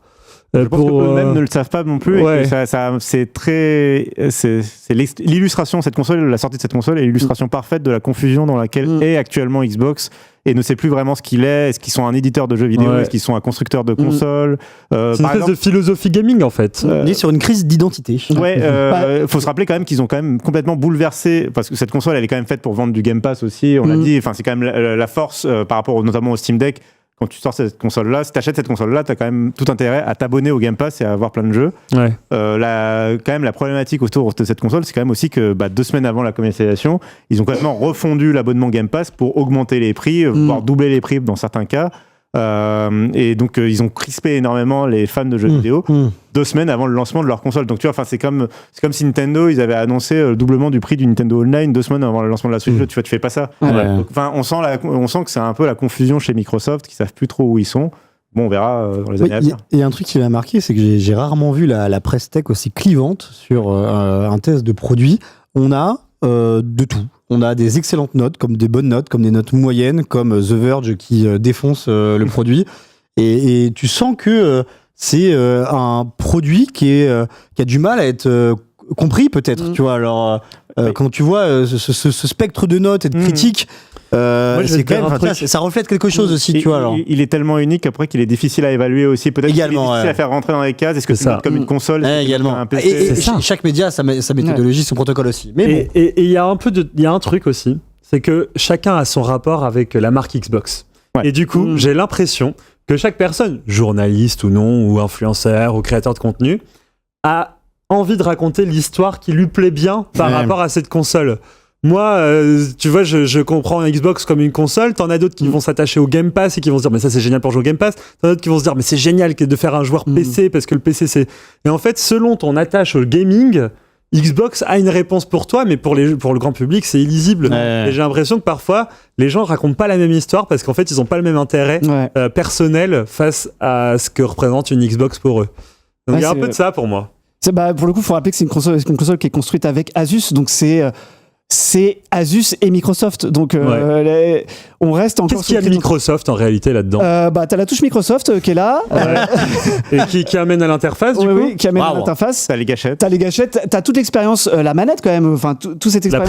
La prise en main reste quand même tout l'intérieur quand même reste. Alors. Bon, il y a des logos ROG partout. Mais typiquement, la crise d'identité se retrouve aussi dans le logiciel, puisque tu as à la fois l'interface et la surcouche Microsoft, mais tu as à la fois aussi Armoury Crate, qui est le logiciel de Asus pour configurer les performances. Ils ont quand même voulu mettre leur logiciel Asus. Mais il y a les deux, où tu peux parfois configurer un même paramètre par Microsoft, par Xbox et par Asus. Donc en vrai, oui, il y a une crise d'identité aussi dans le produit, quoi. Mais je rappelle que vraiment, c'est pas une mauvaise console portable. Techniquement, elle a tout. Techniquement, elle a tout et vraiment, c'est hyper prometteur, mais pour le coup, je conseillerais, si vous voulez vraiment, enfin, moi, je conseillerais vraiment, pour le coup, de prendre une ROG Ally X, si vous voulez. D'attendre que le prix descend aussi dans les mois à venir. Ça se trouve, il va y avoir des bonnes promos, Black Friday. Et des mises à jour. Des mises à jour. Alors, pour le coup, petit teasing sur ce que nous a dit Microsoft, c'est que l'année prochaine, il va y avoir l'upscaling par IA, donc l'équivalent du DLSS pour les performances, donc pour avoir des jeux encore plus performants, donc peut-être débloquer des usages vers des jeux AAA encore plus gourmands. Un mode docké un peu similaire à ce qu'on fait sur la Switch 2 et plein d'améliorations, voilà. Mais j'ai vraiment l'impression que c'est une console qui est sortie trop tôt. Qui est sortie. Elle n'est pas finie. Elle n'est pas finie, mais c'est prometteur. En vrai, moi, je suis hyper client de voir des nouvelles interfaces comme ça, des espèces d'hybridation comme ça entre deux constructeurs, entre deux expériences logicielles. Mais pour moi, c'est sorti trop tôt. On paye encore un peu le bêta-test de ce produit, quoi. Bah écoute, on l'a noté ou pas? Non, justement, j'allais dire, le test n'est pas complet parce que du coup. Le test n'est pas complet. Alors, on va sûrement la noter à un moment donné, mais nous, on est bonne poire. On se dit, il y a un souci sur. Nous, on a vraiment été malchanceux pour le coup. On a un souci. Modèles, donc la malchance. Après la malchance, voilà, c'est plus une malchance, c'est une tendance de fond. Ah, tu as coïncidence. Du coup, nous, on va continuer à la voir pendant une petite semaine. Je vais continuer à faire des articles dessus, mais ce sera pas un 9. Ce sera pas un 9, ce sera peut-être un 9 inversé, quoi. C'est bon ça. Et du coup, oui, on va sûrement la noter à un moment donné, mais on rejoint nos confrères et certains de nos confrères, c'est que pour l'instant, c'est une console qui est pas terminée. Mais c'est intéressant parce que tu vois, nous, les journalistes tech chez Frandroid, notre travail, c'est de noter les produits. Et là, on se retrouve face à un dilemme, c'est qu'on n'a pas toutes les clés pour pouvoir mettre une note dont on est certain, parce qu'en fait, le produit, on est très incertain quand on le regarde et quand on l'essaye. Donc voilà. Bah écoutez, à suivre. On en reparlera, je pense. Oui, on en parlera sûrement, ouais. Bon, petit changement de plateau. Grégoire, tu nous quittes, tu reviens, tu vas pisser un coup, c'est ça? Je vais pisser un coup pendant 20 minutes. Je reviens dans 20 minutes, je laisse la place au bon Geoffroy. Allez, très bien. Un petit jingle et changer de wall derrière, d'ailleurs. On revient. Même un petit revient.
Et oui, nous voilà de retour. Pour jouer un mauvais tour. Ah bah ça, quand Geoffroy est dans la place, ça c'est sûr. Un tour de poignet. Un tour de poignet.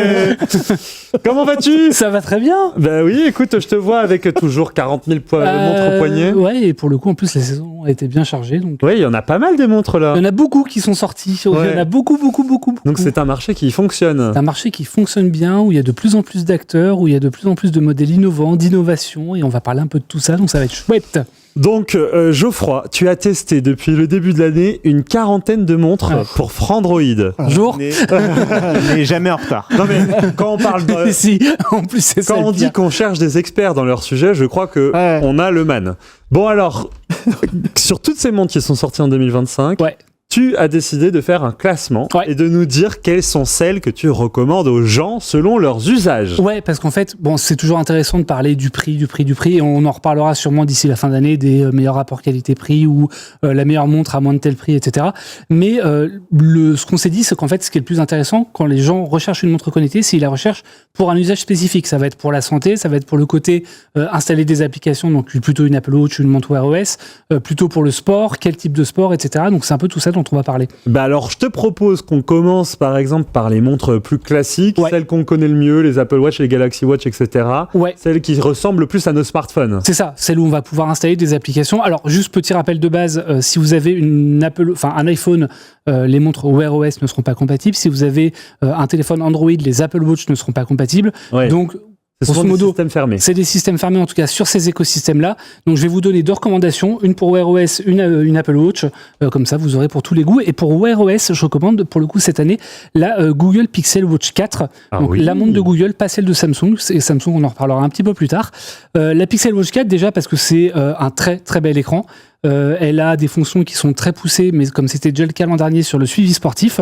On a une autonomie qui est assez confortable en version 45 mm, puisqu'elle va permettre grosso modo 1 jour et demi, voire 2 jours d'utilisation, ça va dépendre un peu de votre usage. Le design est hyper personnalisable parce qu'en fait, on a juste un galet rond et en fonction du bracelet qu'on va lui mettre, on va complètement changer le design de la montre et je trouve ça plutôt cool. Là, c'est ce qu'on voit à l'écran, c'est qu'on a Gemini qui est intégré et il suffit juste de lever le poignet et on va pouvoir lui parler. Alors, c'est activable, évidemment, enfin, c'est une option. Donc vous pouvez le désactiver si jamais vous n'avez pas envie d'être entendu en permanence. On a tout l'écosystème Wear OS, donc des milliers d'applications, y compris les plus connus, genre WhatsApp, Spotify, Bring pour les listes de courses, Citymapper, enfin bref, on a énormément d'applications, ça c'est très chouette. Et pour info, je pense pas qu'elle m'entende, mais du coup, on va l'offrir avec mes frères à ma mère aussi, pour le suivi de santé et le suivi potentiellement de détection de perte de pouls, de détection de chute, détection d'accidents de voiture aussi, donc il y a un gros suivi justement sur les urgences, c'est plutôt cool, et c'est une montre qui est proposée à partir de 399 €, donc ça va dépendre ensuite de la version, si vous prenez la version 4G, la version Wi-Fi, et ensuite la version 41 ou 45 mm, mais voilà. Pour le coup, en montre connectée, c'est plutôt la Google Pixel Watch 4 que je recommande. Intéressant. Donc pas du Samsung, alors que les gens... Pas du Samsung, parce que je trouve que Google est vraiment en avance, en fait, notamment sur à la fois l'autonomie, la précision des données, au niveau du GPS notamment. Samsung a quand même du retard, je trouve, sur le GPS, même si ils ont activé le multiband, et c'est un peu mieux que l'an dernier, mais c'est toujours pas ça. Donc plutôt Google. Intéressant. Côté Apple, est-ce que tu en recommandes une ? Côté Apple, l'Apple Watch SE3, qui est clairement le banger de cette année, le banger de cette année, qui gagne en fait énormément par rapport à la dernière Apple Watch SE, qui était sortie en 2022, puisque là on a un affichage Always On, on va pouvoir le voir à l'image. C'est une montre qui est pas chère, puisqu'elle est proposée à partir de 269 €. Donc pour le coup, c'est pour une montre connectée de ce type-là. Là, on voit l'affichage Always On. Pour une montre connectée de ce type-là, c'est vraiment accessible. Il y a énormément d'applications, enfin toutes les applications que vous avez sur n'importe quelle Apple Watch. On a un suivi GPS et suivi cardio qui va être précis. On a le score de sommeil qui est disponible sur les nouvelles Apple, enfin sur toutes les Apple Watch, qui est également disponible sur la SE3. Et les seules limitations, finalement, c'est qu'on n'a pas de mesure de la SPO2, on n'a pas d'électrocardiogramme non plus, et on n'a pas la nouvelle détection d'hypertension qui est seulement disponible sur les modèles plus haut de gamme, mais ça reste un très très bon modèle, notamment si vous n'êtes pas, si vous voulez pas tout le maximum sur la santé. Oui. Parce que c'est pas forcément utilisé par tout le monde, ces capteurs-là. En vrai, si vous n'avez pas de problème de santé en particulier, que vous savez que vous n'avez pas de problème d'hypertension, etc., la SPO2, très honnêtement, on s'en fout un peu. L'électrocardiogramme, pareil, si vous savez que vous n'avez pas de problème cardiaque, voilà, honnêtement, la SE3, elle fait clairement le job, c'est une très très bonne montre. Trop bien. Bah écoute, pour les montres classiques, on a notre dose, mais par contre, Tu m'as parlé de montre design, parce que ça reste des objets esthétiques. C'est des objets qu'on va porter tous les jours, en permanence, sur soi. Donc évidemment, le design a une place importante. Et là, j'ai retenu 2 modèles qui sont très intéressants. On parlait de Samsung tout à l'heure qui manquait sur ces montres-là. Samsung, je l'ai quand même mis dans les montres design avec les plus belles montres. Les plus belles montres avec la Galaxy Watch 8 classique, qui est, alors, on l'a vu, une montre connectée sous Wear OS, donc comme la Galaxy Watch, comme la Pixel Watch 4, pardon. On a énormément d'applications compatibles. On va avoir une lunette rotative qui est vraiment le côté hyper pratique et hyper original et ce qui différencie vraiment les Galaxy Watch classiques des autres montres connectées du marché. C'est un design qui est très différenciant. On a une autonomie qui est correcte, qui n'est pas incroyable mais qui est correcte. On a grosso modo, je crois pareil, une journée et demie grand maximum d'utilisation, mais c'est le cas à peu près de toutes les montres Wear OS du marché, à part quelques exceptions. Elle est dispo par contre, ça c'est à noter, seulement en version 46 mm, donc elle n'est pas la plus adaptée pour les petits poignets. C'est-à-dire que si vous avez un petit poignet, ce ne sera pas forcément vers ce modèle-là qu'il faudra vous orienter, mais c'est toujours ça de prix. Elle est peut-être un peu lourde, elle est en acier. On a tous les scores de Samsung, que ce soit les derniers scores comme le score d'énergie, l'électrocardiogramme, l'indice antioxydant qui va analyser si vous avez mangé suffisamment de légumes, notamment. Trop drôle. Tu places ton pouce.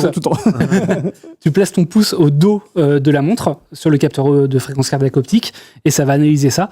Indice de charge vasculaire aussi qui va être présent et par contre le prix il n'est pas donné. Ça reste une montre connectée haut de gamme puisque c'est 529 € en version Wi-Fi. Ok. Donc, sans la version 4G, elle est disponible qu'en version 4G, donc pour le coup il y a bien la 4G. Autre modèle peut-être esthétique. Ouais, la Huawei Watch GT6 Pro que je trouve très belle. Les montres Huawei, je trouve qu'elles sont systématiquement canon avec des écrans vraiment très bord à bord. On a un design de montre de montre traditionnelle, enfin de montre un peu horlogère. Elle n'est pas un prix déconnant puisqu'elle est à 380 €. Là, la personne qu'on voit à l'écran, c'est Mo Farah, qui est un ancien athlète olympique britannique et qui a été un des plus grands coureurs au monde, qui est désormais sponsorisé par Huawei. Conçu la montre, donc c'est pour montrer aussi qu'il y a pas mal de fonctions sportives qui sont assez avancées. Et notamment dans les fonctions sportives, on a le vélo qui est bien pris en charge, avec notamment un capteur de puissance virtuelle qui va analyser la puissance à vélo. Et un test de FTP aussi, à condition d'avoir des capteurs de puissance, enfin de vrais capteurs de puissance pour le coup. On a un suivi qui va être précis de la fréquence cardiaque et du GPS. Elle est conçue en titane aussi, avec couronne rotative et verre saphir. Donc pour le coup, verre saphir, c'est ce qui se fait de mieux en termes de technologie pour protéger l'écran. Ouais. Et le titane, pareil, c'est un matériau qui est assez solide. Les bémols, parce qu'on a quand même, le bémol, c'est qu'on a très peu d'applications tierces, comme sur toutes les montres Huawei, puisque c'est pas une montre Wear OS, c'est pas une montre Apple Watch, donc pour le coup, il y a un écosystème qui est assez faible. Par contre, le gros point fort, c'est qu'en revanche, on a une excellente autonomie avec plus d'une semaine, et ça, c'est plutôt ça, c'est bon. Propre, voilà. Alors, est-ce que tu me recommandes une montre pour moi, par exemple, qui, je me relance au sport, j'ai envie de prendre mon activité quand je vais à la salle de sport. Ouais. Si je me remets un petit peu à courir de temps en temps, par mégarde. Pour prendre mon bus. Voilà, pour des trucs comme ça. Métro, il est en train de partir. Pour quelqu'un qui veut se le mettre dans le sport et qui voudrait prendre des mesures ou quoi, est-ce que tu as une montre, tu vois, pas les plus ambitieuses, mais une bien? En vrai, on va rester chez Huawei. J'ai la Huawei Watch Fit 4 qui est sortie un peu plus tôt dans l'année, qui ressemble beaucoup à une Apple Watch d'ailleurs, qui est proposée à 170 €. Donc le prix, il est, ma foi, tout à fait correct. C'est un modèle qui est léger, qui est hyper confortable. On l'oublie clairement au poignet. On a une précision cardio qui est correcte. On a un très bon GPS en revanche. Autonomie de 4 à 10 jours. Couronne rotative. 4 à 10 jours, c'est énorme. 4 à 10 jours, encore une fois, parce qu'on n'a pas d'application tierce ou très peu d'applications tierces. Donc, ça va être essentiellement une montre qui va être axée santé, sport, fitness, la salle de sport. On a quand même des fonctions qui sont intéressantes avec notamment la cartographie en local. Donc, vous pouvez télécharger la cartographie et voir votre itinéraire pendant que vous courez et le prévoir en amont et suivre votre itinéraire. Donc, ça, c'est vachement bien. Notamment si vous courez ou vous faites du vélo dans une ville que vous connaissez pas. Là, au moins, vous avez aucune chance de vous perdre. En revanche, on n'a pas d'électrocardiogramme, mais on a pas mal de fonctions. Donc, c'est honnêtement, je la trouve très très cool. Pour le prix, elle est chouette. J'ai une question. Quand on achète une montre Huawei, une montre Samsung ou quoi, on est obligé d'avoir le smartphone de la même marque? Alors, en l'occurrence, chez Samsung, il vous faudra absolument un téléphone Android. Ouais. Mais chez Huawei, vous pouvez avoir n'importe quel téléphone, y compris un iPhone. Ah d'accord. Okay. Voilà. Les seules limitations en termes d'écosystème, c'est ce que je disais tout à l'heure, c'est effectivement si vous avez une Apple Watch, si vous avez un iPhone, vous n'aurez pas de montre Wear OS, et si vous avez un téléphone Android, vous n'aurez pas de Apple Watch. En revanche, toutes les autres, que ça soit Garmin dont on parlera plus tard, Huawei, Xiaomi, la plupart du cas, ça fonctionnera sans aucun problème. Avec une app. Et un autre bémol, c'est certaines fonctionnalités des montres Samsung ne sont proposées que si vous avez un téléphone Samsung. C'est le cas notamment de l'électrocardiogramme et de la mesure de tension. Ok. Voilà. Mais en dehors de ça, l'Apple Watch ne vais pas être compatible avec. Enfin, il n'y a pas une rumeur récemment comme ça. Alors c'est pas des rumeurs, c'est la réglementation européenne. Ok, d'accord, ouais. Réglementation européenne qui veut qu'Apple s'ouvre à d'autres montres connectées. C'est-à-dire qu'aujourd'hui, si vous avez une Apple Watch, vous avez davantage de fonctionnalités, notamment dans les messages, qu'avec une montre Huawei ou Garmin, où vous ne pourrez pas répondre aux messages, alors qu'avec une Apple Watch, vous pourrez. Ok. Voilà. Est-ce qu'il y a une autre montre à recommander pour le sport? Le fitness. La Garmin Vivo Active 6, qui pour le coup est proposée à 299 €. On peut se dire c'est cher, mais c'est l'entrée de gamme chez Garmin. Donc c'est intéressant à noter. C'est une montre qui est récente, qui est sortie en début d'année. Et pour le coup, qui a un peu toutes les qualités qu'on attend d'une montre Garmin, à savoir un excellent suivi cardio, un excellent GPS, le paiement sans contact qu'on va avoir aussi avec Garmin Pay, un format qui est confortable, qui est léger. Certes, elle est en plastique, mais pareil, elle se fait facilement oublier. On a 3 à 11 jours d'autonomie selon l'usage. C'est large, mais ça va dépendre un peu de ce que vous en faites, notamment l'écran Always On, si vous utilisez beaucoup de GPS et tout ça. Quelques bémols, c'est que évidemment c'est l'entrée de gamme chez Garmin, donc on n'a pas toutes les fonctionnalités et notamment on va pas avoir le statut d'entraînement, et on a un petit look qui est assez plastique, qui est pas des plus élégants. Mais pour une porte d'entrée chez Garmin, honnêtement, la Vivo Active 6, c'est un très bon modèle, c'est très correct et ça vaut le coup. Voilà. Alors il y a quand même, tout le monde se met au running en ce moment. Des montres spécialisées pour le running, t'en as ou pas? Ouais, alors spoiler, la première dont je vais parler, c'est la Forerunner 970 qu'on a déjà testé en vidéo sur YouTube, qui est moi mon gros coup de cœur de cette année. J'ai été très chez Garmin. En toute montre connectée confondue. Oui, non, mais Forerunner, c'est chez Garmin. Oui, pardon, c'est chez Garmin. La Garmin Forerunner 970. C'est mon gros coup de cœur de cette année. C'est en gros une Fenix 8, donc le modèle haut de gamme de chez Garmin, mais en version plus compacte, plus légère et moins chère, avec un peu moins d'autonomie. On va retrouver tout ce qu'on avait sur la Fenix 8, donc, dont on parlera peut-être un petit peu plus tard, mais c'est un écran AMOLED qui est hyper lumineux. On a une vraie lampe torche à l'arrière, et quand je dis lampe torche, c'est comme je l'ai là sur la Fenix 8. Alors je sais pas si on le voit, on le voit là sur la photo. Et si je peux peut-être le monter... hop, comme ça. Ah oui, si on voit. Oh oui. Voilà. On a un vrai flash. Ah oui. Non, mais qui éclaire vraiment. Et pour le coup, quand je vais courir de nuit et que j'ai oublié ma frontale, ce qui m'est déjà arrivé, c'est hyper pratique et ça illumine vraiment le chemin. Donc c'est vraiment. Enfin moi, c'est une fonction comme ça. Non, en fait, tu cours comme ça et ça éclaire devant toi en fait. Donc elle est hyper bien positionnée. On a quoi d'autre? On a un électrocardiogramme, on a les appels vocaux en Bluetooth, on a tous les scores de toutes les montres Garmin récentes, ça c'est logique. On a la cartographie. Le bémol à noter quand même, c'est que c'est 750 €. Donc ça reste une montre haut de gamme, mais qui vous fera des années, quoi. T'as une alternative? Ouais, alors en beaucoup moins cher, en moins cher. C'est ce que j'avais demandé. Voilà. La Suunto Race 2 qu'on a testé cette année, qui est une montre qui est fine, qui est légère, qui a un design qui est plutôt minimaliste. Qui est proposé à 499 €, donc c'est quand même 250 € de moins que la Garmin, qui va quand même avoir la cartographie, donc en local dont je parlais tout à l'heure. On a un boîtier qui est ou en acier ou en titane avec verre saphir, donc il y a deux versions, acier ou titane selon si on veut plus léger ou plus résistant. On a un écran AMOLED qui est grand et qui est lumineux. On a une super application compagnon sur téléphone, donc l'application Suunto qui est hyper efficace. Suunto, c'est une marque finlandaise aussi, donc c'est une marque européenne, c'est à noter. La puce GPS est hyper précise et on a une autonomie de 8 jours, qui est une très bonne autonomie pour une montre de sport à écran AMOLED, même si elle est moins bonne que la Race de première génération, qui elle pouvait monter à 11 jours. Mais voilà, ça reste une montre qui est très correcte et qu'on a pas mal appréciée sur le site. Si par exemple je cherche plutôt pas forcément pour du sport mais une montre pour partir en vacances, les randonnées, pour un peu avoir des données comme ça. Souvent à ce moment-là, randonnée, j'aimerais bien avoir une montre. Randonnée ou trail même, c'est-à-dire que si tu veux partir plusieurs jours et que tu vas avoir une grosse autonomie, une montre qui va être résistante, etc. Là, pour le coup, j'en ai deux. La première, c'est la Coros Apex 4. Alors, le test n'a pas encore été publié parce que forcément, je l'ai au poignet. Là, la photo qu'on voit, on l'a prise cet après-midi avec Chloé. Ah oui, d'accord. On a fait au plus vite, mais qui est une excellente montre, surtout pas très très chère pour son positionnement. Et en fait, c'est une montre. Alors, on le voit à l'écran, c'est un écran MIP, c'est pas un écran AMOLED, c'est ce qu'on a tendance à considérer comme les anciennes technologies d'écran pour les montres de sport, mais qui va permettre une bien meilleure autonomie et une très bonne lisibilité en plein soleil. C'est-à-dire que plus il y a de luminosité vers l'écran de la montre, plus on voit un peu comme une liseuse en fait. Ouais. Et c'est quand même très pratique. On a une cartographie qui est hyper fluide, on a un électrocardiogramme, on a un suivi GPS, j'ai déjà couru 4-5 fois avec, qui est très très précis. On a une très bonne autonomie, tant et si bien que ça fait une semaine que je la teste, il me reste encore 70% de batterie. Alors que je cours avec. Donc quand je vous dis très bonne batterie, c'est vraiment très bonne batterie. Elle est disponible à 499 € et verre saphir, lunettes titane, donc très résistante, donc à la fois résistante, autonome et fonctionnalité aussi pour passer des appels téléphoniques. Donc pour le coup, le test n'arrivera pas de sitôt parce que à ce rythme-là, je pense que j'en ai encore pour une semaine et demie, mais ça risque d'être un très très bon modèle qu'on recommande chaudement sur le site. Ok. Une alternative ? Ouais, la T-Rex 3 Pro de chez Amazfit. Amazfit, marque chinoise. Ouais, mais Amazfit est un peu sur un positionnement genre ils avaient des montres Cheetah.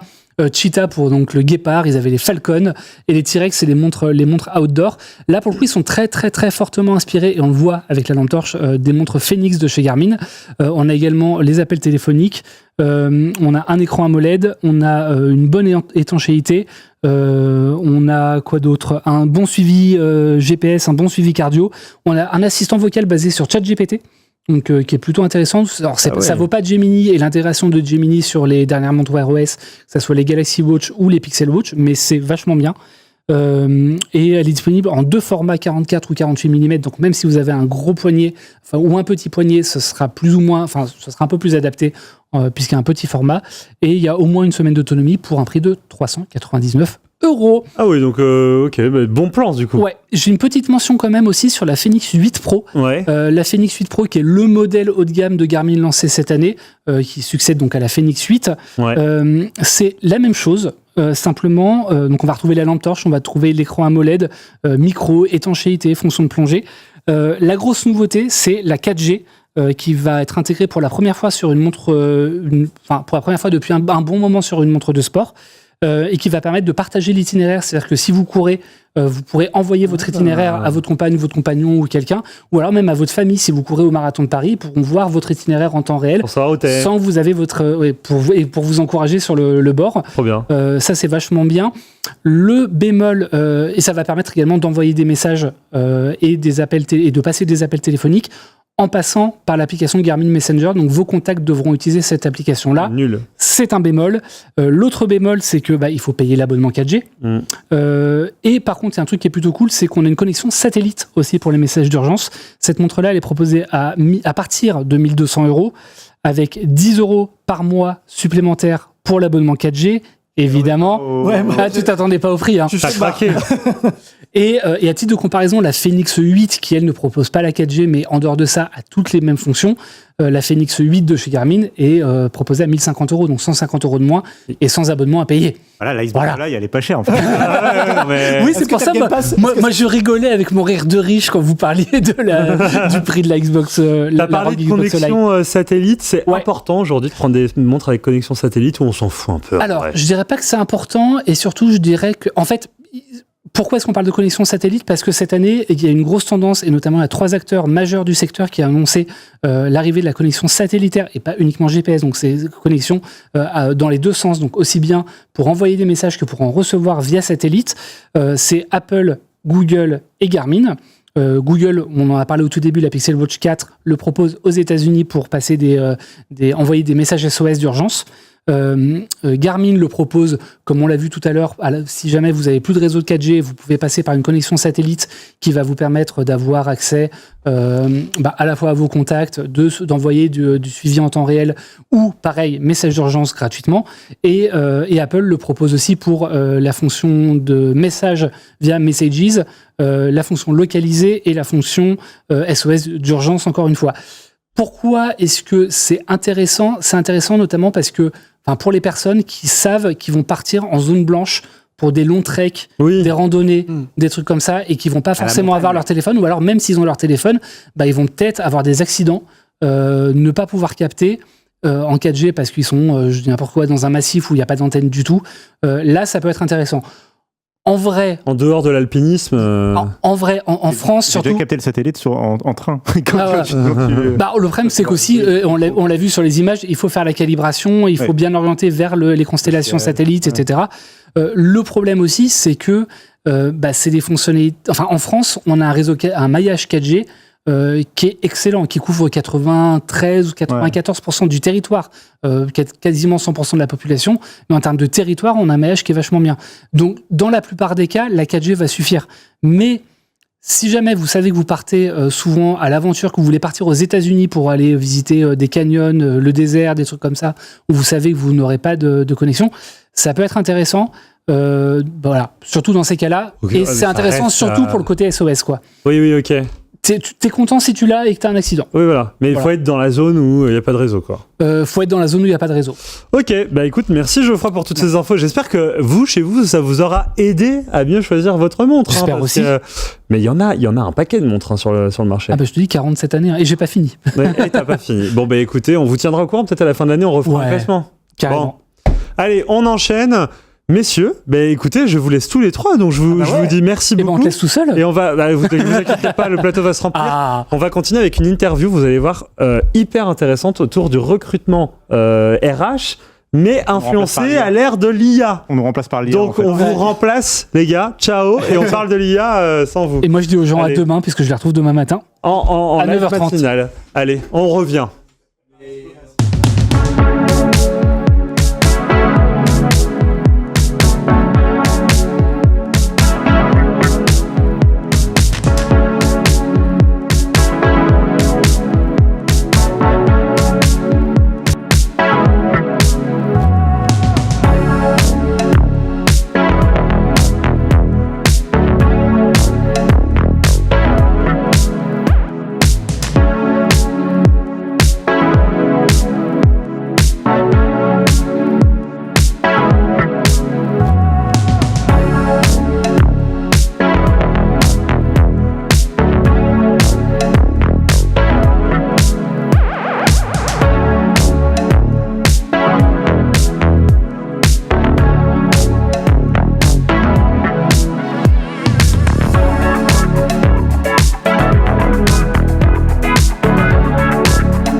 On est de retour.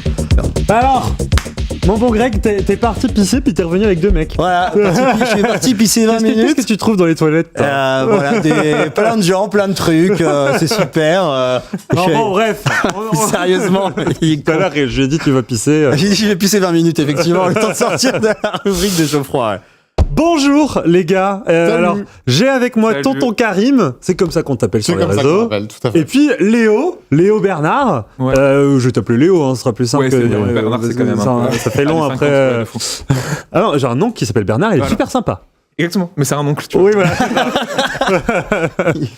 Bonjour les gars, vous êtes experts dans les sujets RH, mais surtout avec l'intégration de l'intelligence artificielle. C'est un sujet, franchement, Grégoire, il m'a parlé de ce sujet et je me suis dit, mais attends, mais c'est une dinguerie, moi je ne connais rien. Ça fait des années que j'ai pas été recruté puisque je travaille ici. Quelle chance. Comme toi, on est arrivé ensemble chez Frandroid. Un peu plus de 5 ans, ouais. Ça fait 5 ans.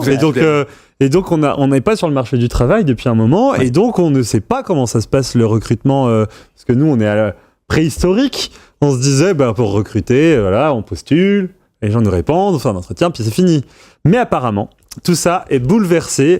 Le marché du recrutement est bouleversé par l'intelligence artificielle. Et vous, qui êtes expert en intelligence artificielle, mais aussi en RH, puisque c'est dans vos métiers, vous allez nous aider à trouver un petit peu les failles. Comment on fait quand on est candidat pour pouvoir réussir à correctement candidater aux annonces qui sont postées par les entreprises et faire en sorte un peu de faire de cette intelligence artificielle qui nous sélectionne une force, réussir à s'en sortir là-dedans. Vaste sujet. Wow. Déjà, moi j'ai une question. En quoi, déjà, le recrutement est bouleversé par l'intelligence artificielle? Ça prend quelle forme aujourd'hui quand on postule dans une entreprise? Sous quelle forme on rencontre l'intelligence artificielle? Réponse très simple, le recrutement c'est un job de process, c'est pas très sexy quand je dis ça comme ça, tu vois, mais genre le recrutement c'est simple, t'as un process où tu dois amener un candidat d'un point A à un point Z, le point A c'est du coup il vient postuler, tu vas être à ta porte, et le point Z c'est il est recruté. Et du coup dans tout process en fait, l'IA elle est très forte pour automatiser, c'est ça qu'elle aime bien faire, elle aime bien remplacer tout ce qui est process. Et comme le recrutement c'est quasiment que du process, du coup le recrutement il est facilement IAisable. Si tu veux une réponse très simple pour commencer. Donc là aujourd'hui, attends, je fais le schéma. Je quitte Frandroid. Ah non, tu déconnes. Non, c'est un exemple, Grégoire. Je quitte Frandroid. Je vais aller chez les numériques. Oui, excusez-moi, je cite les noms. Je vais aller chez les numériques. Je postule. C'est un cas d'étude. Je postule. Et là, ce que tu me dis, c'est qu'aujourd'hui, il y a des entreprises qui ont IAisé ce processus de recrutement. C'est-à-dire que je vais me confronter, moi, potentiellement, à une IA. Alors, c'est pas ce que j'ai dit. Ce que je dis, c'est qu'en gros, tu peux, vu que c'est du process, il y a une partie d'étapes que tu peux IAiser. Il y en a que tu n'enlèveras jamais. Genre, typiquement, un entretien. Imagine là, on fait un entretien. Tu devrais pas parler à un robot. Quoique, on y reviendra plus tard, tu vois. Mais en vrai, il y a le lien humain, il reste là. Mais sur plein d'étapes, tu peux les IAiser. Tu peux demander à l'IA de résumer un CV. Tu peux demander à l'IA de te faire un cas pratique. Tu peux demander à l'IA de faire l'admin tout seul. Il y a plein de choses chiantes, parce que le recrutement, c'est beaucoup de trucs chiants que tu peux demander à l'IA de faire à ta place. Et du coup, nous, les recruteurs, on garde que les côtés cool. Et j'ai une question, cas pratique. Imaginons que tu as une grosse entreprise, 40 000 salariés, elle poste une offre d'emploi, bim, 3000 candidatures. Est-ce que tu peux utiliser, par exemple, une IA qui va trier les candidatures, les CV, selon des mots-clés, selon des compétences qu'on souhaite mettre en avant? Est-ce que ça existe déjà, ce genre d'outil IA pour les entreprises? Ça existe et ça existe depuis très longtemps. Et d'ailleurs, le sujet de l'IA, là, on fait comme si c'était quelque chose de très nouveau. Ça fait des décennies qu'on utilise l'IA dans le recrutement. Ce qui est plus nouveau aujourd'hui, c'est l'IA Gen dans le recrutement. Et c'est là où on a justement ces sujets de est-ce qu'on y va, est-ce qu'on n'y va pas. Il y a beaucoup de boîtes, pour l'instant, tout le monde est très frileux sur le sujet de l'IA Gen, parce qu'on a peur des biais, on a peur de plein de trucs. Mais le sujet de l'IA, ça existe depuis très longtemps. Et si on prend des boîtes qu'on va citer, du coup, parce que j'ai vu qu'on s'en foutait. Ah oui, clairement, vas-y. Évident. Si on prend du BNP Paribas, par exemple, qui draine plusieurs milliers de candidatures par an, L'Oréal, plusieurs milliers de candidatures par an, mais en fait, humainement parlant, c'est impossible. Tu peux pas avoir des recruteurs qui, toute la journée, vont faire que screener des CV pour essayer de trouver les bons candidats. Donc là, typiquement, tu as de l'IA qui va screener ces CV pour savoir si oui ou non on avance. Donc là, ce que tu dis, en fait, c'est que ça fait des décennies qu'on utilise des algorithmes pour s'aider. Et en gros, les ordinateurs font déjà une présélection en fonction, il y a les bons termes, il n'y a pas les bons termes sur le CV, quoi. Ouais. Mais du coup, quelle est la différence avec l'IA générative dans le recrutement? C'est quoi ce que tu disais? Il y a le risque, les biais, je ne sais pas. Enfin, qu'est-ce qui vient avec ça? Et est-ce que c'est déjà utilisé? Moi, pour toutes les boîtes avec lesquelles je discute pour l'instant, et il y en a beaucoup, tout le monde y va très à tâtons, on y va très chill. L'IA Gen pour t'aider justement, comme le disait Léo, sur toutes les étapes du process, ça veut dire je dois réfléchir à comment je fais mon process d'entretien, mon parcours candidat, comment je rédige mon offre d'emploi, tout ça c'est ok. Mais dès que tu vas aller plus loin, notamment dans la sélection des candidats, en fait c'est de ça qu'on parle. Sélection des candidats, etc. Là les boîtes veulent pas y aller, en tout cas toutes celles avec lesquelles je bosse pour l'instant, personne ne veut y aller, même les grands groupes, même celles du CAC 40, parce qu'on a ce sujet justement de biais, de reproduction, effectivement de biais, et ça fait peur à tout le monde. C'est quoi ce que tu appelles un biais? Parce que pas compris. Un biais, c'est Léo, vas-y. La patate chaude. Allez, Joker. C'est pas évident à expliquer. En gros, un biais, c'est ton cerveau qui fait à ta place. Donc toi, tu vas te dire, tiens, c'est marrant, regarde, tu vis une maison demain. Tu veux pas changer de job, mais changer de maison. T'en vois une, la première que tu vois impactera les autres. Ça, c'est un exemple de biais. Et inversement, la dernière, t'en as 3 à choisir, tu vois. D'un point de vue, ça, c'est des biais chronologiques. Donc en gros, par rapport à la temporalité de ton action, tu vas préférer les gens que tu vois en premier ou en dernier. En recrutement, il y a masse de biais. Il y en a plein. Et les biais, de manière générale, il y en a plus de 200 qui existent, qui ont été référencés d'un point de vue scientifique, tu vois. C'est vrai que pour le recrutement, on n'est pas tous égaux, en fait. C'est ça, en fait. Et du coup, selon l'histoire de la personne qu'on a en face de nous, il y a des biais. En gros, c'est ça. Exactement. Un truc tout bête, j'en sais pas, demain, tu me dis que tu vas aller chez le numérique, mais je vais dire, tiens, c'est marrant, je déteste les numériques, par exemple. Et du coup, si tu vas, moi, tu me dis, j'ai bossé chez le numérique, je fais, non, en fait, ça m'intéresse pas. C'est une boîte nulle. Leurs tests, ils sont bidons. On sait que c'est faux, qu'il y a des boîtes qui payent. Ne coupez pas ça et ne prenez pas que ça. Et donc, du coup, typiquement, j'aurais des biais. Tu vois, pareil, tu me dis, genre, moi, je fais du paddle. Je veux dire, les gens qui font du paddle, ça sert à rien. C'est tous des cons. Exactement. Et du coup, c'est tout bête. Et à tous les coups, t'es le meilleur candidat, mais parce que du coup, le paddle, ça me rappelle genre mon ex, par exemple, qui a fait du paddle, on arrête tout de suite. Ça veut dire que les biais humains sont reproductibles dans les biais qu'on peut inculquer dans de l'IA. C'est parfait, l'IA, elle est neutre. Elle est neutre si tu la programmes pour l'être. Et c'est là le programme. Tu vois, c'est l'entraînement. De fou. Les premières IA, à l'époque, quand on n'en parlait pas, il y a 5-6 ans, c'était des IA qui ont fait des premiers tests et on se rendait compte que les gens qui arrivaient à la fin, c'est étonnamment l'homme blanc surdiplômé. Parce que pourquoi, en fait, c'est lui quelqu'un qui a fait HEC, son CV est parfait, son évolution est parfaite. Et donc, il allait comparer avec un peu cette personne alpha, tu vois, et dire que toutes les personnes doivent lui ressembler. Et donc, du coup, t'as plus personne qui vient de la diversité, t'as plus personne qui est en reconversion, t'as plus personne qui, etc., etc. Et ça veut dire qu'aujourd'hui, les entreprises n'ont pas les compétences et les capacités de programmer une IA neutre. Et donc, il y a de la formation à faire aussi au sein de ces entreprises-là, peut-être. Parce que si elles n'y vont pas, ou elles y vont vraiment à tâtons, qu'elles ont peur, c'est-à-dire que peut-être elles ne se considèrent pas comme suffisamment compétentes pour créer l'IA parfaitement neutre. C'est un peu ça l'interprétation qu'on peut avoir ou pas alors? Dur. Non, mais c'est que c'est super dur, on se rend pas compte, mais c'est super dur. En fait, t'as un nombre de critères aujourd'hui quand tu recrutes qui est genre presque infini. Et donc, du coup, quand tu dis éduquer l'IA pour qu'il n'y ait plus de biais, ça voudrait dire éduquer sur chacun des critères en question pour rester hyper neutre. C'est super complexe. Donc là, aujourd'hui, quand nous, on est dans le recrutement, on n'est pas expert en IA. Donc très souvent, on se fait aider justement d'ingé, de dev, de ce que tu veux, qui vont pouvoir, eux, trouver des solutions pour que ça le soit. Donc il faut que les deux équipes, en gros, là, se parlent. Mais c'est super dur, c'est super long. Et honnêtement, là, on n'y est pas du tout. Ok. Moi, j'ai une question. L'IA, alors là vous me parlez de l'IA, ok, c'est une solution, tu parles dans le process. C'est une bonne nouvelle pour les responsables des ressources humaines qui vont avoir un peu moins de travail à faire, surtout sur des tâches, je suppose, un peu rébarbatives. Est-ce que c'est une bonne nouvelle pour les candidats qui viennent candidater pour un poste? Si c'est bien implémenté, oui. Je te donne un exemple concret. 2 tâches qui sont très chronophages, c'est par exemple rédiger un guide d'entretien. Des recruteurs et des recruteuses, des RH, des managers qui font bien leur boulot, ils vont prendre le temps de poser des questions pertinentes, efficaces, bien construites, et ça, du coup, à la main, c'est chiant à faire. 1, c'est relou, et 2, t'as pas le temps. Demande à l'IA de t'aider et de co-construire avec toi, elles seront parfaites. Donc c'est du temps que tu gagnes. Deuxième exemple, les comptes rendus. Et là, ça peut-être choquer des gens qui nous écoutent, mais tu as beaucoup encore aujourd'hui de boîtes où les gens on fait un entretien, par exemple, tous les deux, vous êtes en entretien, je vais prendre des notes et à la fin, il y a plein de gens, de recruteurs et de recruteuses, qui vont noter sur un logiciel et reproduire avec un format particulier ces notes et qui peuvent passer jusqu'à 20 minutes après, du coup, un entretien d'1 heure en plus. Ça choque personne ce que tu dis, c'est ce qui se passe en vrai, non? Ouais, mais il y a des gens, peut-être des candidats qui se disent, mais non, les recruteurs, ils prennent pas ça, mais il y a des temps qui perdent un temps fou à faire ça. Si t'enlèves ce temps, ce qui te reste, en fait, le temps que tu gagnes, tu t'en sers pour du temps qualitatif. Faire un retour de qualité à un candidat, les coacher, leur dire, tiens, tu vois, tu rencontres un autre manager demain, bon, il est plus comme ci, comme ça, donc fais gaffe quand tu parles de ça, et plutôt ce ton-là. Et donc, en vrai, je pense que tout ce que tu vas réussir à déshumaniser, et donc à IAiser, permettra de réhumaniser le recrutement. C'est hyper paradoxal ce que je viens de dire, mais tu gagnes du temps sur des tâches chiantes pour en gagner sur des tâches hyper valeur ajoutée, et le recruteur deviendra un coach. Ok, donc là, en fait, ce que tu me dis, c'est pas tellement l'IA va te recruter. Au final, c'est l'IA est juste un outil pour les RH. Ouais, il va t'aider. Mais d'ailleurs, c'est le cas dans tous nos métiers aujourd'hui. Bah oui, il vous aide, tu vois. Tu vas pas avoir une IA journaliste à ta place, tu vois, qui va te remplacer pour nous poser des questions. Peut-être. Mais je suis une IA. Là, il y a l'hologramme qui disparaît. Moi, j'aimerais bien qu'on se mette aussi un peu dans la peau du recruté.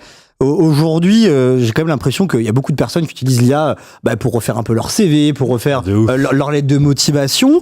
Et est-ce qu'il y a peut-être déjà un premier conseil phare à donner aux gens qui utilisent l'IA pour essayer de se faire recruter? Un ou plusieurs conseils d'ailleurs. J'en ai un qui me vient spontanément. Alors chaque IA, alors peu importe ce qu'on utilise, on a le droit de citer des types d'IA ou pas. Ouais, vas-y. Non, il y a vraiment. T'as toutes les fonctions Deep Research, donc vous avez peut-être déjà essayé. En gros, Deep Research, c'est l'IA qui va scanner à ta place plein de sites web. Donc admettons demain, je postule chez Numérama, qui sont vos voisins d'à côté. Du coup, je vais demander à l'IA avec la fonction Deep Research. Donc sur ChatGPT, ça marche sur n'importe quoi. Ouais. Et du coup, en fait, ce qu'il va aller faire l'IA, c'est qu'elle va aller regarder tous les sites qui existent et qui parlent de Numérama en tant que candidat et va te faire une synthèse. T'as plus besoin à la main de scroller encore et encore. Et après, tu peux lui dire, par rapport à ça, qu'est-ce que je dois mettre en avant dans mon CV et ma motivation par rapport à ce que toi, IA, tu me trouves sur Internet. Donc la partie chiante de recherche, genre d'ouvrir un onglet, de taper genre Numérama, avis, Glassdoor, de taper Numérama, avis, LinkedIn, tu fais plus en fait. Et donc tu fais couler un café, tu reviens, et l'IA t'a résumé ce que tu devais savoir sur une boîte. Ça, du coup, c'est génial. Ça, c'est le plus gros conseil que tu donnerais aux gens ? C'est ce qui m'a vu là spontanément. D'accord. Numéro 1. Numéro 2. Moi, ce que je dirais, c'est une des premières passerelles aujourd'hui pour candidater, c'est le CV.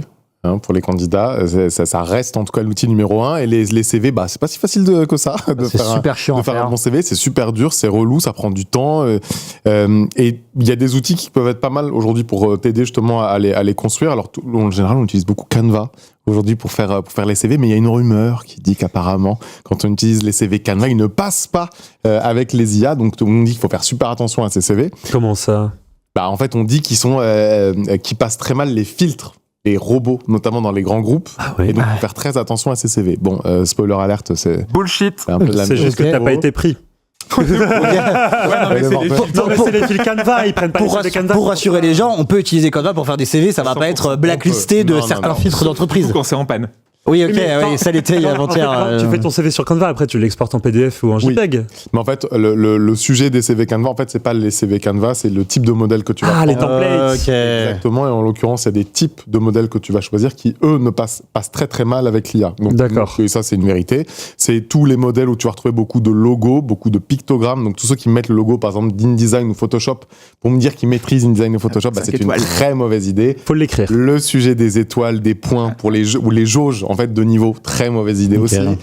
En fait, tout ce qui n'est pas du texte, globalement, c'est une très mauvaise idée parce que c'est pas mais lisible. c'est intéressant. Donc, c'est une nouvelle manière de faire les CV. Aujourd'hui, on peut se dire, en fait, il faut faire un CV qui puisse être lu par une IA sans qu'il y ait besoin d'une lecture humaine, quoi. Les deux. Faut que ça plaise aux deux. Et en même temps, disclaimer sur ça, c'est que, tu vois, comme tout ton carré, moi je suis dans plein de clients qui vont de la PME au grand groupe et il y a peu de boîtes qui sont équipées de logiciels vraiment efficaces. On appelle ça un ATS, un logiciel de recrutement, Applicant Tracking Software, un logiciel de suivi des candidats, n'est-ce pas? Incroyable, anglais LV2. Et du coup, par rapport à ça, il y a des grands groupes qui ont des outils efficaces, comme du L'Oréal, qui en effet vont présélectionner.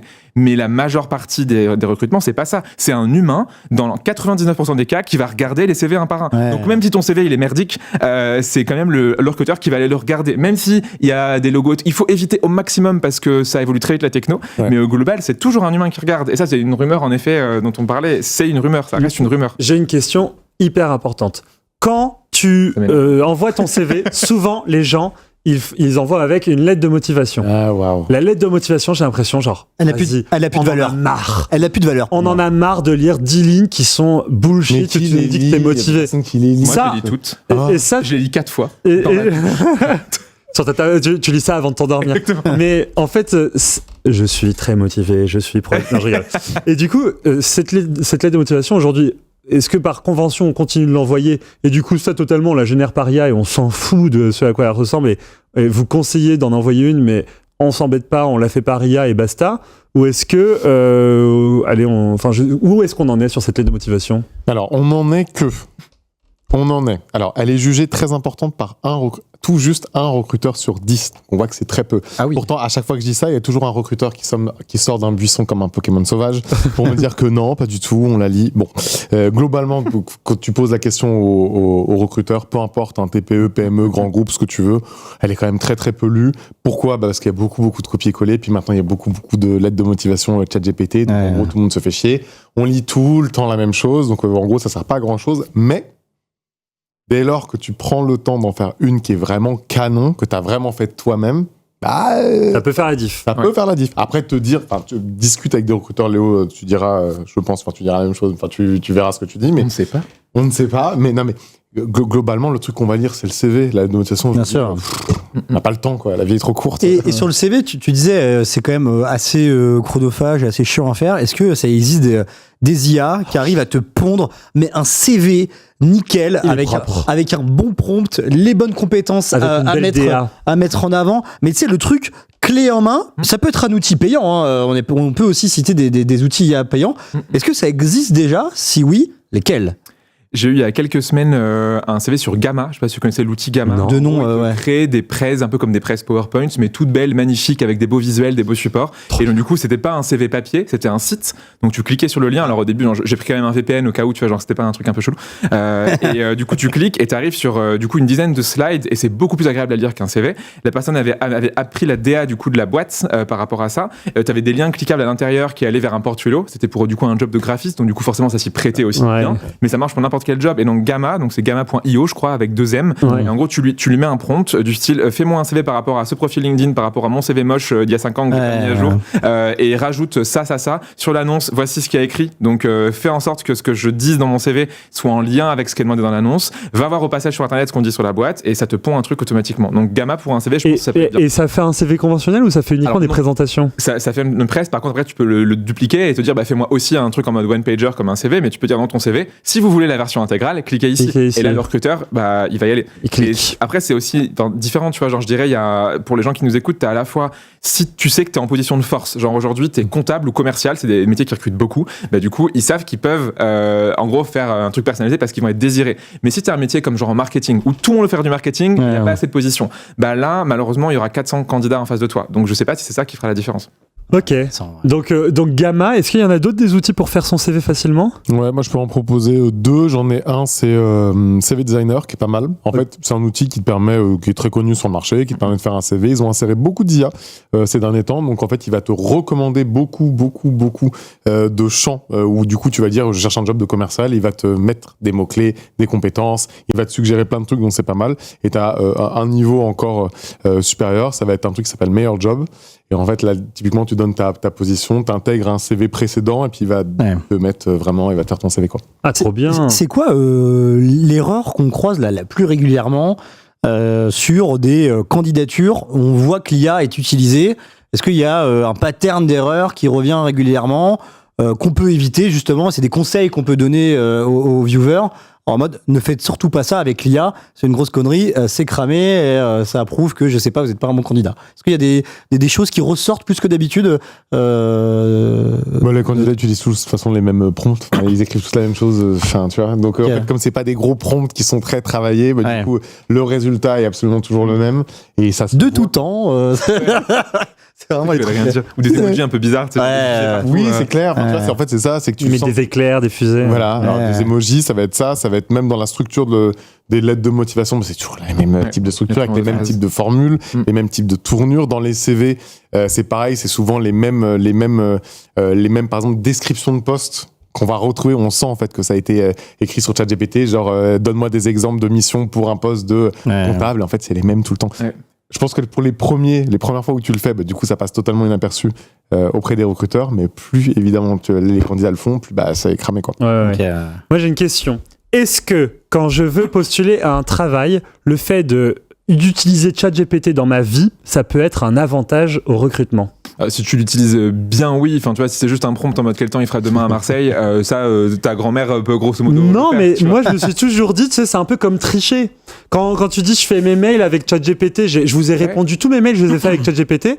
Tu sais, il y a des gens, ils peuvent se dire, mais il a triché, vas-y, apprends à écrire tes mails, mec. Au contraire, tu vois, c'est malin. Tu vois, il y a un critère. Enfin, quand j'étais aujourd'hui, je suis plus recruteur. Ça fait 3 ans que moi, je suis formateur. Enfin, j'aide des boîtes à mieux recruter. Mais du coup, quand j'étais recruteur, moi, le compétence numéro 1, c'est la fainéantise. Genre la fainéantise d'une personne, ta capacité à passer moins de temps à faire un truc que quelqu'un d'autre fera en plus de temps en ayant les outils de ton choix. Aujourd'hui avec l'IA en fait du coup tu peux le feignant, la feignante qui arrive à automatiser et AIiser sa vie, bravo. T'avais même eu des trucs il y a 2-3 ans avec des gens qui cumulaient plusieurs jobs, vous avez sûrement vu passer ces articles, genre des gens aux US qui avaient genre 3-4 jobs à plein temps en full remote et les employeurs s'en étaient pas rendus compte parce que c'était tellement efficace qu'ils arrivaient à AIiser tout ce qu'ils faisaient et du coup c'était dingue. Donc quelqu'un qui te dit genre j'utilise l'IA de telle manière et qui te montre des cas d'usage, des cas concrets, c'est trop stylé. T'as dû passer sur la chaîne de, je crois que c'est des Domingo il y a quelques jours, un truc, c'était LinkedIn ou Interpol, ça vous parle ce truc? Ah ouais, j'ai passé. Il jouait en live, c'était très drôle. En gros, c'est un mec qui a 16 ans, il cherche une alternance, et du coup, le type, il a créé un truc où tu as 150 visages et tu dois dire si c'est un profil LinkedIn ou quelqu'un qui a cherché par Interpol. Ah ouais, j'ai vu passer. C'est génial le truc. En vrai, jouer à ça, c'est vraiment très marrant. Ouais, c'est assez rigolo. Et ça, tu vois, ce type qui a créé ça, il a 16 ans. Et tu vois, bah oui, il a créé ça avec de l'IA, forcément, c'est fantastique. Oui, donc dire qu'on maîtrise l'IA, c'est une bonne chose, quoi. Si tu fais un truc vraiment bien, tu vois, si tu sais juste faire un prompt, encore une fois, classique, c'est pas dingue. Ouais, mais c'est dur de juger si je fais un truc vraiment bien ou pas. Il y a peu d'outils pour se comparer aux autres dans l'usage IA. Pour l'instant, ouais. Il n'y a pas trop d'outils de mesure de ça. Pour l'instant. Oui. Ouais. T'as le TOEIC pour l'anglais.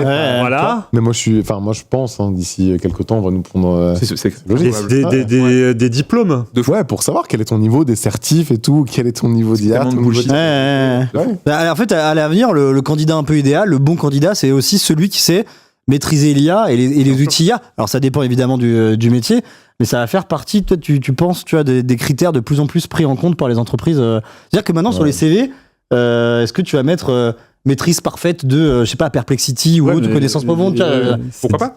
En vrai, c'est intéressant, en vrai, tu vois. Genre, ouais. Mais c'est dur de juger si je maîtrise pas ça peut être dur, ça peut être dur de juger. Que je vois mieux faire. Enfin, tu sais. C'est là où tu vas arriver des outils d'IA justement qui, en fait, quand tu candidates, va aller te faire un mini test technique de voir si tu es aussi bon que ce que tu racontes. Tu vois. Ouais. En anglais, par exemple, il y a une boîte qui s'appelle Assess First qui a sorti un truc où en 2 minutes, tu parles à l'IA et il te dit ton niveau d'anglais. Est-ce que en gros de je sais pas de A1 à C2 et il te dit pourquoi. Et donc, est-ce que tu es fort dans le vocabulaire? Est-ce que tu es fort dans l'expression? Est-ce que tu es fort dans ta fluidité? Et donc, demain, en fait, on pourra imaginer un monde où tu candidates et tu as des sortes de mini-tests qui vont valider ce que tu dis.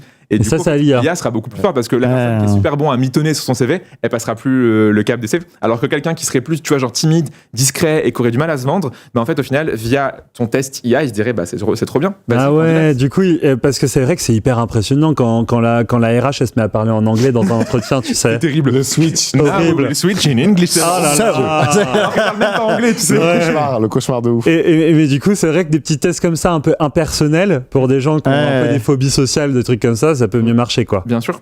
Ok. Mais on n'a pas peur de ça. Enfin, il peut y avoir vous qui accompagnez des entreprises justement dans cette IAisation du recrutement. Est-ce que il y a des demandes folles parfois des boîtes, ou est-ce que tu peux dire non, ça on n'y va pas parce que vous voyez bien que ça va pas marcher comme vous voudrez? Moi, j'ai l'impression que c'est plutôt l'inverse. Enfin, je t'ai dit, moi, je bosse avec beaucoup de boîtes très différentes, mais tout le monde est très prudent, tu vois, on y va doucement, on fait gaffe à ce qu'on fait, à comment on le fait, parce on connaît, je pense aujourd'hui les risques, en tout cas dans le domaine du recrutement, on sait où ça va si tu fais. Donc un mauvais recrutement, c'est dramatique, quoi. Donc on n'y est pas, quoi. On n'est pas du tout sur. Ça vous est déjà arrivé le cas d'une entreprise qui a utilisé l'IA pour gérer des recrutements, et il y a eu une erreur de l'IA, il y a une connerie qui a été faite. Sans citer l'entreprise, mais s'il y a eu ce cas-là, c'est possible d'en parler un peu. Moi, je suis désolé, j'ai pas de drama sur ça. Mais c'est pareil, les clients que j'accompagne, ils sont tous aussi frileux et en fait, ils commencent sur des petites choses. Typiquement, ils IAisent l'admin, mais ils IAisent pas encore l'évaluation. Et d'ailleurs, il y a une raison, et c'est un peu le disclaimer juridique qui fait peur, c'est qu'en fait, aujourd'hui, t'as pas le droit. Il y a un truc qui s'appelle l'IA Act, donc au niveau Union européenne, et c'est interdit d'utiliser l'IA pour évaluer un candidat. Genre, c'est interdit. C'est encadré. L'IA toute seule n'a pas le droit de décider. Ah oui. Elle peut t'influencer en te disant. Exactement. Elle n'a pas le droit de prendre une décision à ta place par rapport à un candidat. Donc c'est déjà encadré en fait. Donc on n'est pas sur Terminator, le soulèvement des machines. Pas encore. Est-ce que les recruteurs, ils sont dans l'obligation de dire qu'ils ont utilisé l'IA pour les aider dans le recrutement? Exactement. Si y a l'IA qui intervient, peu importe la raison, tu dois le préciser. Et d'ailleurs, il y a un classement dans l'IA Act des différents métiers, et l'IA est quasiment tout en haut de la pyramide, comme considéré comme haut risque. Parce que quand tu penses, tu joues avec la vie d'une personne. Quand c'est pas minime comme ça. Mais et cet IA Act, c'est quelque chose qui prend effet uniquement en Europe. Oui, mais les voisins, par exemple, le Suisse, tu vois, ils ont l'équivalent. En fait, c'est tout. Et aux États-Unis, par exemple? Là-dessus, j'ai pas de clients aux États-Unis. Je sais pas si toi t'en as, mais. Si, mais là, j'ai pas. Je ne saurais pas répondre. Il me semble qu'aux États-unis, ils s'en foutent. C'est possible. Après, les US s'en fichent de tout. Donc, ils sont un peu en roue libre sur tout. Ce serait intéressant de. Mais même en Chine, je me demande. Même en Chine, ouais. Ce serait intéressant de parler avec quelqu'un qui soit gère de Chine ou États-Unis. Des experts juridiques internationaux qui parlent de ça serait trop bien pour vous comme émission. J'en connais pas. Moi non plus. C'est quand même assez difficile. Mais demandez à l'IA s'ils en connaissent. C'est vrai. Ouais, en vrai. Mais c'est vrai. Et alors, c'est quoi la principale question qu'on va vous poser si je suis une entreprise, j'en ai marre de m'embêter à recruter, je trouve pas le bon profil, c'est chiant. Qu'est-ce que je peux vous demander à vous ? Qu'est-ce que vous pouvez m'apporter en termes d'intelligence artificielle pour m'aider ? Comme a dit Léo, franchement, tout le process, toute la partie process aujourd'hui peut vraiment être hyper bien gérée, encadrée, accompagnée. Tu vois, sur de l'IA, ça veut dire que dès que tu as besoin d'optimiser ton process de recrutement, tu peux le dire, du coup, je cherche à recruter des profils DevOps ou Data Analyst, tu vois. Quel type de process de recrutement tu peux me proposer ? Il va te dire, en entretien 1, tu fais ça en 2, tu fais ça en 3, tu fais ça.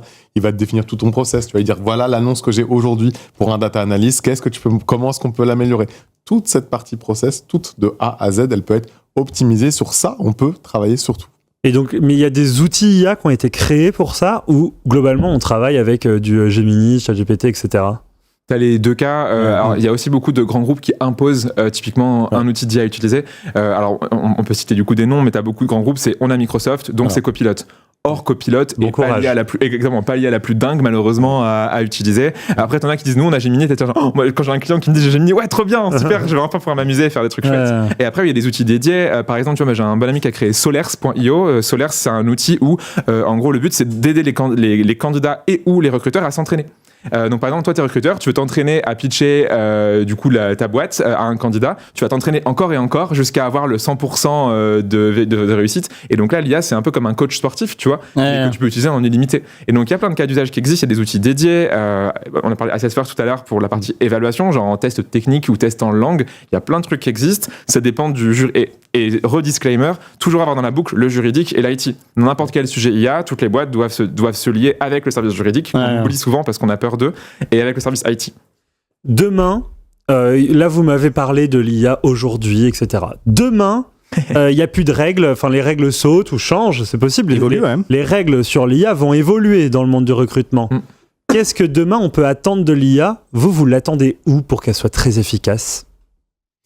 Franchement, c'est déjà même pas le recrutement de demain déjà ce que ça va être. Alors, le recrutement de plus tard avec l'IA, franchement, j'en ai aucune idée.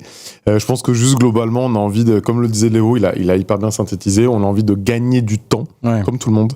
Gagner en productivité pour être encore un peu plus humain avec les candidats. Donc, je pense que tout ce qui nous fera avancer sur le sujet, je pense que ce sera ça l'avenir. Clairement, dégager toutes les tâches de merde mais pour de vrai, qui saoulent les recruteurs et qui apportent strictement rien, et essayer de nous aider à nous concentrer encore plus sur l'évaluation, la structure, enfin tu vois, c'est ça qui est important. Est-ce que à terme, d'ici 5 ans, 10 ans, on risque pas de recruter uniquement des profils IA compatibles à la fois dans la maîtrise de l'IA et à la fois dans les CV, les candidatures faites avec l'IA. Est-ce que du coup il y a des personnes qui vont pas être laissées pour compte parce que elles n'ont pas la fibre IA, si je puis dire? C'est une question, tu vois, d'employabilité. Au final, quelqu'un qui est assez malin en tant que candidat pour se mettre à ça. Enfin, je fais une parenthèse, après je réponds, mais en gros, on pourrait dire d'un point de vue éthique, est-ce qu'on veut ou pas l'IA dans ce monde ? Enfin, tu vois, moi, typiquement, j'aurais préféré qu'on ait un monde sans IA qu'un monde avec, parce que j'ai vu trop de films de science-fiction et j'ai peur de ce qui se passera dans 5 ans. Mais du coup, maintenant que c'est là, c'est comme Internet. Tu vois, genre quelqu'un qui dit aujourd'hui, moi, j'utilise pas l'IA, ça m'intéresse pas. Bah, du coup, c'est comme dire, du coup, dans 5 ans, je serai au chômage et du coup, j'aurai plus de job parce que je serai pas employable. Comme à l'arrivée des ordinateurs. De fou, c'est pareil, tu vois. Et donc, faut se protéger. Peut-être il y a des gens qui disaient à l'époque, j'y étais pas, mais non, Minitel, c'est vraiment extraordinaire, je vais garder ça. Je pense qu'il y a des gens qui disent ça et ils ont pas eu le choix que de se mettre à l'ordinateur et à Internet. Donc là, c'est pareil pour moi, la révolution, elle est dingue et je pense qu'on réalise pas l'impact que ça a parce que là, on parle des trucs qui sont des petits détails, mais il y a des boîtes qui vont faire beaucoup plus loin avec des choses dans l'IA, dans l'industrie, dans tout ce qui est production, automatisation, il y a des trucs qui sont beaucoup plus dingues que ce qu'on peut s'imaginer. Et donc, en effet, un candidat qui aura compris des compétences IA, oui. Après, la partie que je suis moins fan, c'est un candidat qui fake un peu son profil avec de l'IA. Ça, je pense que du coup, l'IA pourra le détecter. Enfin, typiquement, l'IA est très forte pour détecter ce qui a été fait par une autre IA. Et donc, contre IA, quoi. C'est contre quand même ce genre là. Je sais que, à petit aparté, mais j'ai lu un papier que ça existe déjà, notamment à la fac, entre étudiants, en lettres. Ça gueule beaucoup dans certaines universités, parce qu'il y a des étudiants qui ont développé des compétences pour maîtriser l'IA. Et du coup, ils vont utiliser l'IA pour écrire des dissertes et sans se faire cramer, en modifiant un peu les parties trop robotiques, trop IA, pour apporter de l'humain, et d'autres étudiants qui jouent le jeu, des études classiques et qui écrivent. Et du coup, il y a des tensions, tu vois, même avant même le marché de l'emploi, dans le monde étudiant, il y a déjà des tensions autour de l'IA et de l'utilisation et de la maîtrise de l'IA. Ça, c'est intéressant, si tu vois. Et ça va s'accentuer de ouf. Logique, t'es étudiant, on te met l'outil, on te dit, regarde, il y a l'outil il qui est là tout seul. Frérot, évidemment que tout le monde va y aller. C'est logique, tu vois. Donc, moi, je pense que ça, c'est une tendance qui va s'accentuer encore. Là où c'est particulier, c'est que je trouve qu'il y a de fortes inégalités aujourd'hui sur le marché de l'emploi. On le savait, déjà même sans IA. Et du coup, on va vite voir sur le marché ceux qui effectivement le maîtrisent bien, et ceux qui le maîtrisent pas du tout et qui risquent effectivement de se retrouver encore plus à côté, quoi. Il n'y a pas un monde demain dans lequel je postule dans une entreprise et c'est une IA qui me répond, qui me questionne et qui fait tout un résumé à l'employeur et qui peut-être même ne donne pas le résumé parce qu'elle juge que je suis pas le bon candidat et qu'au final, elle fait une shortlist avec 3 candidats qui semblent parfaitement dans les critères que l'employeur a donnés. Ça existe, c'est possible ça demain ou pas ? La première partie, ça existe déjà. Ouais. Ah ouais. Oh merde. Oh boy. Du coup, pas en Europe parce que t'as pas le droit d'être autonome. Mais par contre, sur le début, le côté précal, il y a des pays qui font ça. Et il y a même une étude qui a été faite il y a pas longtemps qui montrait que les candidats préféraient. Parce que entre une IA qui t'écoute bien, qui est hyper proactive, qui est sympa, etc., et un recruteur qui tire la gueule, tu préféreras l'IA qui est sympa. Okay, là, l'IA qui est sympa. On s'imagine vraiment le truc où t'es devant ton PC et tu t'échanges vocalement avec une IA. Et est-ce que l'IA, du coup, ça existe ? Est-ce que l'IA, dans ce cas-là, l'entretien il est cadré et c'est une suite de questions, c'est la même suite de questions pour chaque candidat, ou est-ce que l'IA quand même peut s'adapter à la personne et prendre certaines libertés pour poser des questions ? Les deux. Ouais, les deux. Okay. Les premiers trucs là qu'on voit, c'est que normalement c'est les mêmes genres de questions. Ok, ouais. Bien préciser que ce n'est pas en Europe, voilà, que les gens ne commencent pas à partir dans tous les sens. Tu peux le faire si c'est non éliminatoire. Tu vois, tu peux demander à une IA de résumer en fait le début, donc de parler à tes 200 candidatures. Humainement, je peux pas les traiter tous à la main. Si je demande à une IA de prendre 5 minutes pour chacun des 200 et de me faire un résumé et de me les classer, je vais potentiellement regarder les meilleurs d'abord. En France, ça existe. Ok, c'est possible. Il n'y a pas de décision qui est prise, mais par contre, ça t'influence. Ça t'influence que du coup, tu as un listing de candidats qui a mieux réussi que d'autres. Il n'y a pas de décision. Mais par contre, ça existe. Non, mais il n'y a pas de décision. Mais il y a un scoring. Il y a un scoring, donc il y a un score. Donc en vrai, la décision, c'est tu prends les 10 meilleurs. Oui, mais attends, tu peux commencer par là, mais oui. Moi, je te laisse ton libre arbitre. C'est-à-dire que je te donne le scoring, mais à toi, tu peux très bien ouvrir chaque truc. Ça existe. Hein. Tu ouvres, tu regardes la réponse. Mais la réalité, c'est quoi ? Ah bah la réalité, c'est qu'on a dit on n'a pas le temps. Donc, en fait, c'est juste l'humain, il clique un coup, mais. T'as 2 choix. Choix numéro 1, c'est le recruteur sans IA qui prend les 10 premiers CV qui arrivent, mais qui n'ont absolument rien à voir avec la choucroute. Ou le numéro 2, c'est le CV qui prend les 10 qui, en théorie, matchent le mieux. C'est mieux le deuxième cas que le premier. Oui, évidemment. Et tous ceux qui même d'ailleurs utilisent, en rapide, mais te disent, ils vont ouvrir les 10 CV qui ont été sélectionnés par l'IA, ils les ouvrent, si ça va pas, du coup, ils les tègent, et ils regardent la suite, tu vois. Donc, un bon recruteur, de toute façon, il fait forcément ça. Et tu peux aller, vas-y. Non, mais j'allais dire, demain, je postule pour un autre taf, et je me retrouve face à une IA, un entretien IA pour faire une sélection. C'est quoi les tips pour être bon à cet entretien IA ? Est-ce qu'il y a des tips ? Beaucoup d'IA vocales marchent du coup sur la reconnaissance de ce que tu racontes. Et donc, du coup, il faut que tu articules bien, que tu parles doucement. Moi, typiquement, qui parle super vite, genre, des fois, quand je m'enregistre sur des IA, genre, ça fait aucun sens. Genre, résume-moi un podcast que j'ai enregistré, genre, le truc, il comprend rien parce que du coup, je vais trop vite et je mâche mes mots. Donc, du coup, si t'as une IA, en effet, en entretien, il faut être hyper calme, posé. Genre, limite, tu fais du yoga avant ou un truc relaxant, tu mets de l'encens, j'en sais rien, ce truc qui relaxe les gens. Et du coup, faut parler doucement, bien comme il faut, de manière très claire, fort, pour que l'IA reconnaisse ce que tu dis. Parce que sinon, à tous les coups, tu t'auras dit un truc, toi, tu penses, c'est ce que t'as dit, l'IA, elle a entendu autre chose, et là, ça marche pas, du coup. Donc ça, c'est le truc technique. Est-ce que sur le fond et ce que je vais dire, enfin, la manière dont tu le dis, la forme, etc., il y a des choses aussi à retenir? Structuré, moi je dirais surtout bien structuré, c'est l'IA, hein, donc c'est binaire un peu. Enfin, tu vois, l'idée c'est vraiment de structurer ta pensée, structurer ce que tu vas raconter, mais ce qu'on te donne comme conseil là aujourd'hui pour une IA, c'est exactement la même chose pour un recruteur. C'est la même. J'ai besoin de quelque chose de très structuré. Comme a dit Léo, soyez zen avant un entretien, soyez détendu, soyez chill. Et si vous avez bien structuré votre pensée et que ce que vous racontez c'est cool, comment ça marche ? Est-ce que dans ce cas de figure-là, une IA peut détecter la bonne vibe d'un humain. Ouais, le charisme. Le côté good vibe. Lui, il dégage un truc humainement cool. Mais c'est l'IA qui arrive à l'analyser et le détecter. C'est possible? Ça existe ou pas? Ou ça pourrait exister à court terme? Des balbutiements de ça, sauf que pareil, c'est illégal. Genre, le code du travail te dit que t'es obligé, quand tu sélectionnes un candidat, de le sélectionner uniquement sur des compétences. Tu parles de sélectionner quelqu'un parce qu'il est good vibes. Même si dans la vraie vie, on est d'accord, personne respecte ça. Enfin, en tout cas, non, mais ça compte. Les gens conformes, ils respectent. Mais ça compte. Mais donc, demain, en fait, une IA, du coup, non, elle pourrait le faire sans aucun problème. D'ailleurs, il y a des IA qui, aujourd'hui, par exemple, tu fais un entretien, qui enregistre ton entretien et qui te dit le candidat était positif 60% du temps, neutre 30%, négatif 10%. Mais ça, du coup, tu vois, sur le fond, doit pas être utilisé pour évaluer. Ouais, mais ça, c'est sur le fond. Et par exemple, quelqu'un qui a une attitude très cool, où tu dis, ah ouais, mais il n'y a pas un critère en disant, je veux un mec ou une meuf super cool, franchement, bonne ambiance, je veux quelqu'un qui donne une dynamique à mon équipe, un moteur, quoi. Et ça, c'est un truc que tu cherches, il faut le sentir. C'est pas juste des compétences. Ouais, pour l'instant, on va plus être sur ce qu'a dit Léo, c'est-à-dire positif, négatif, neutre, mais t'as pas de hyper charismatique, hyper enjoué, le mec hyper fun, le mec. Mais je sais pas, quand t'es commercial ou quoi, c'est un truc que tu vas chercher souvent sur des postes de représentation. Mais du coup, c'est l'humain qui va le faire après, là, dans un second temps, j'imagine. Exactement, là, sur des idées reçues, tu vois, typiquement en commercial, le jour, tu as une étude qui montre que les introvertis sont des meilleurs commerciaux que les extravertis. Parce que l'introverti écoute plus. Et donc, du coup, vend mieux, tu vois. La personne qui parle trop, du coup, va moins écouter et va plus pitcher son truc. Donc, t'as un meilleur résultat sales. Qui est introverti chez XP, du coup? On peut citer. Non, par contre, ce que tu vous dites, c'est intéressant sur ça, c'est qu'aujourd'hui, l'IA, elle a un rôle qu'on oublie, c'est qu'un candidat aujourd'hui à qui on dit non, dans 90% des cas, on lui dit pas pourquoi.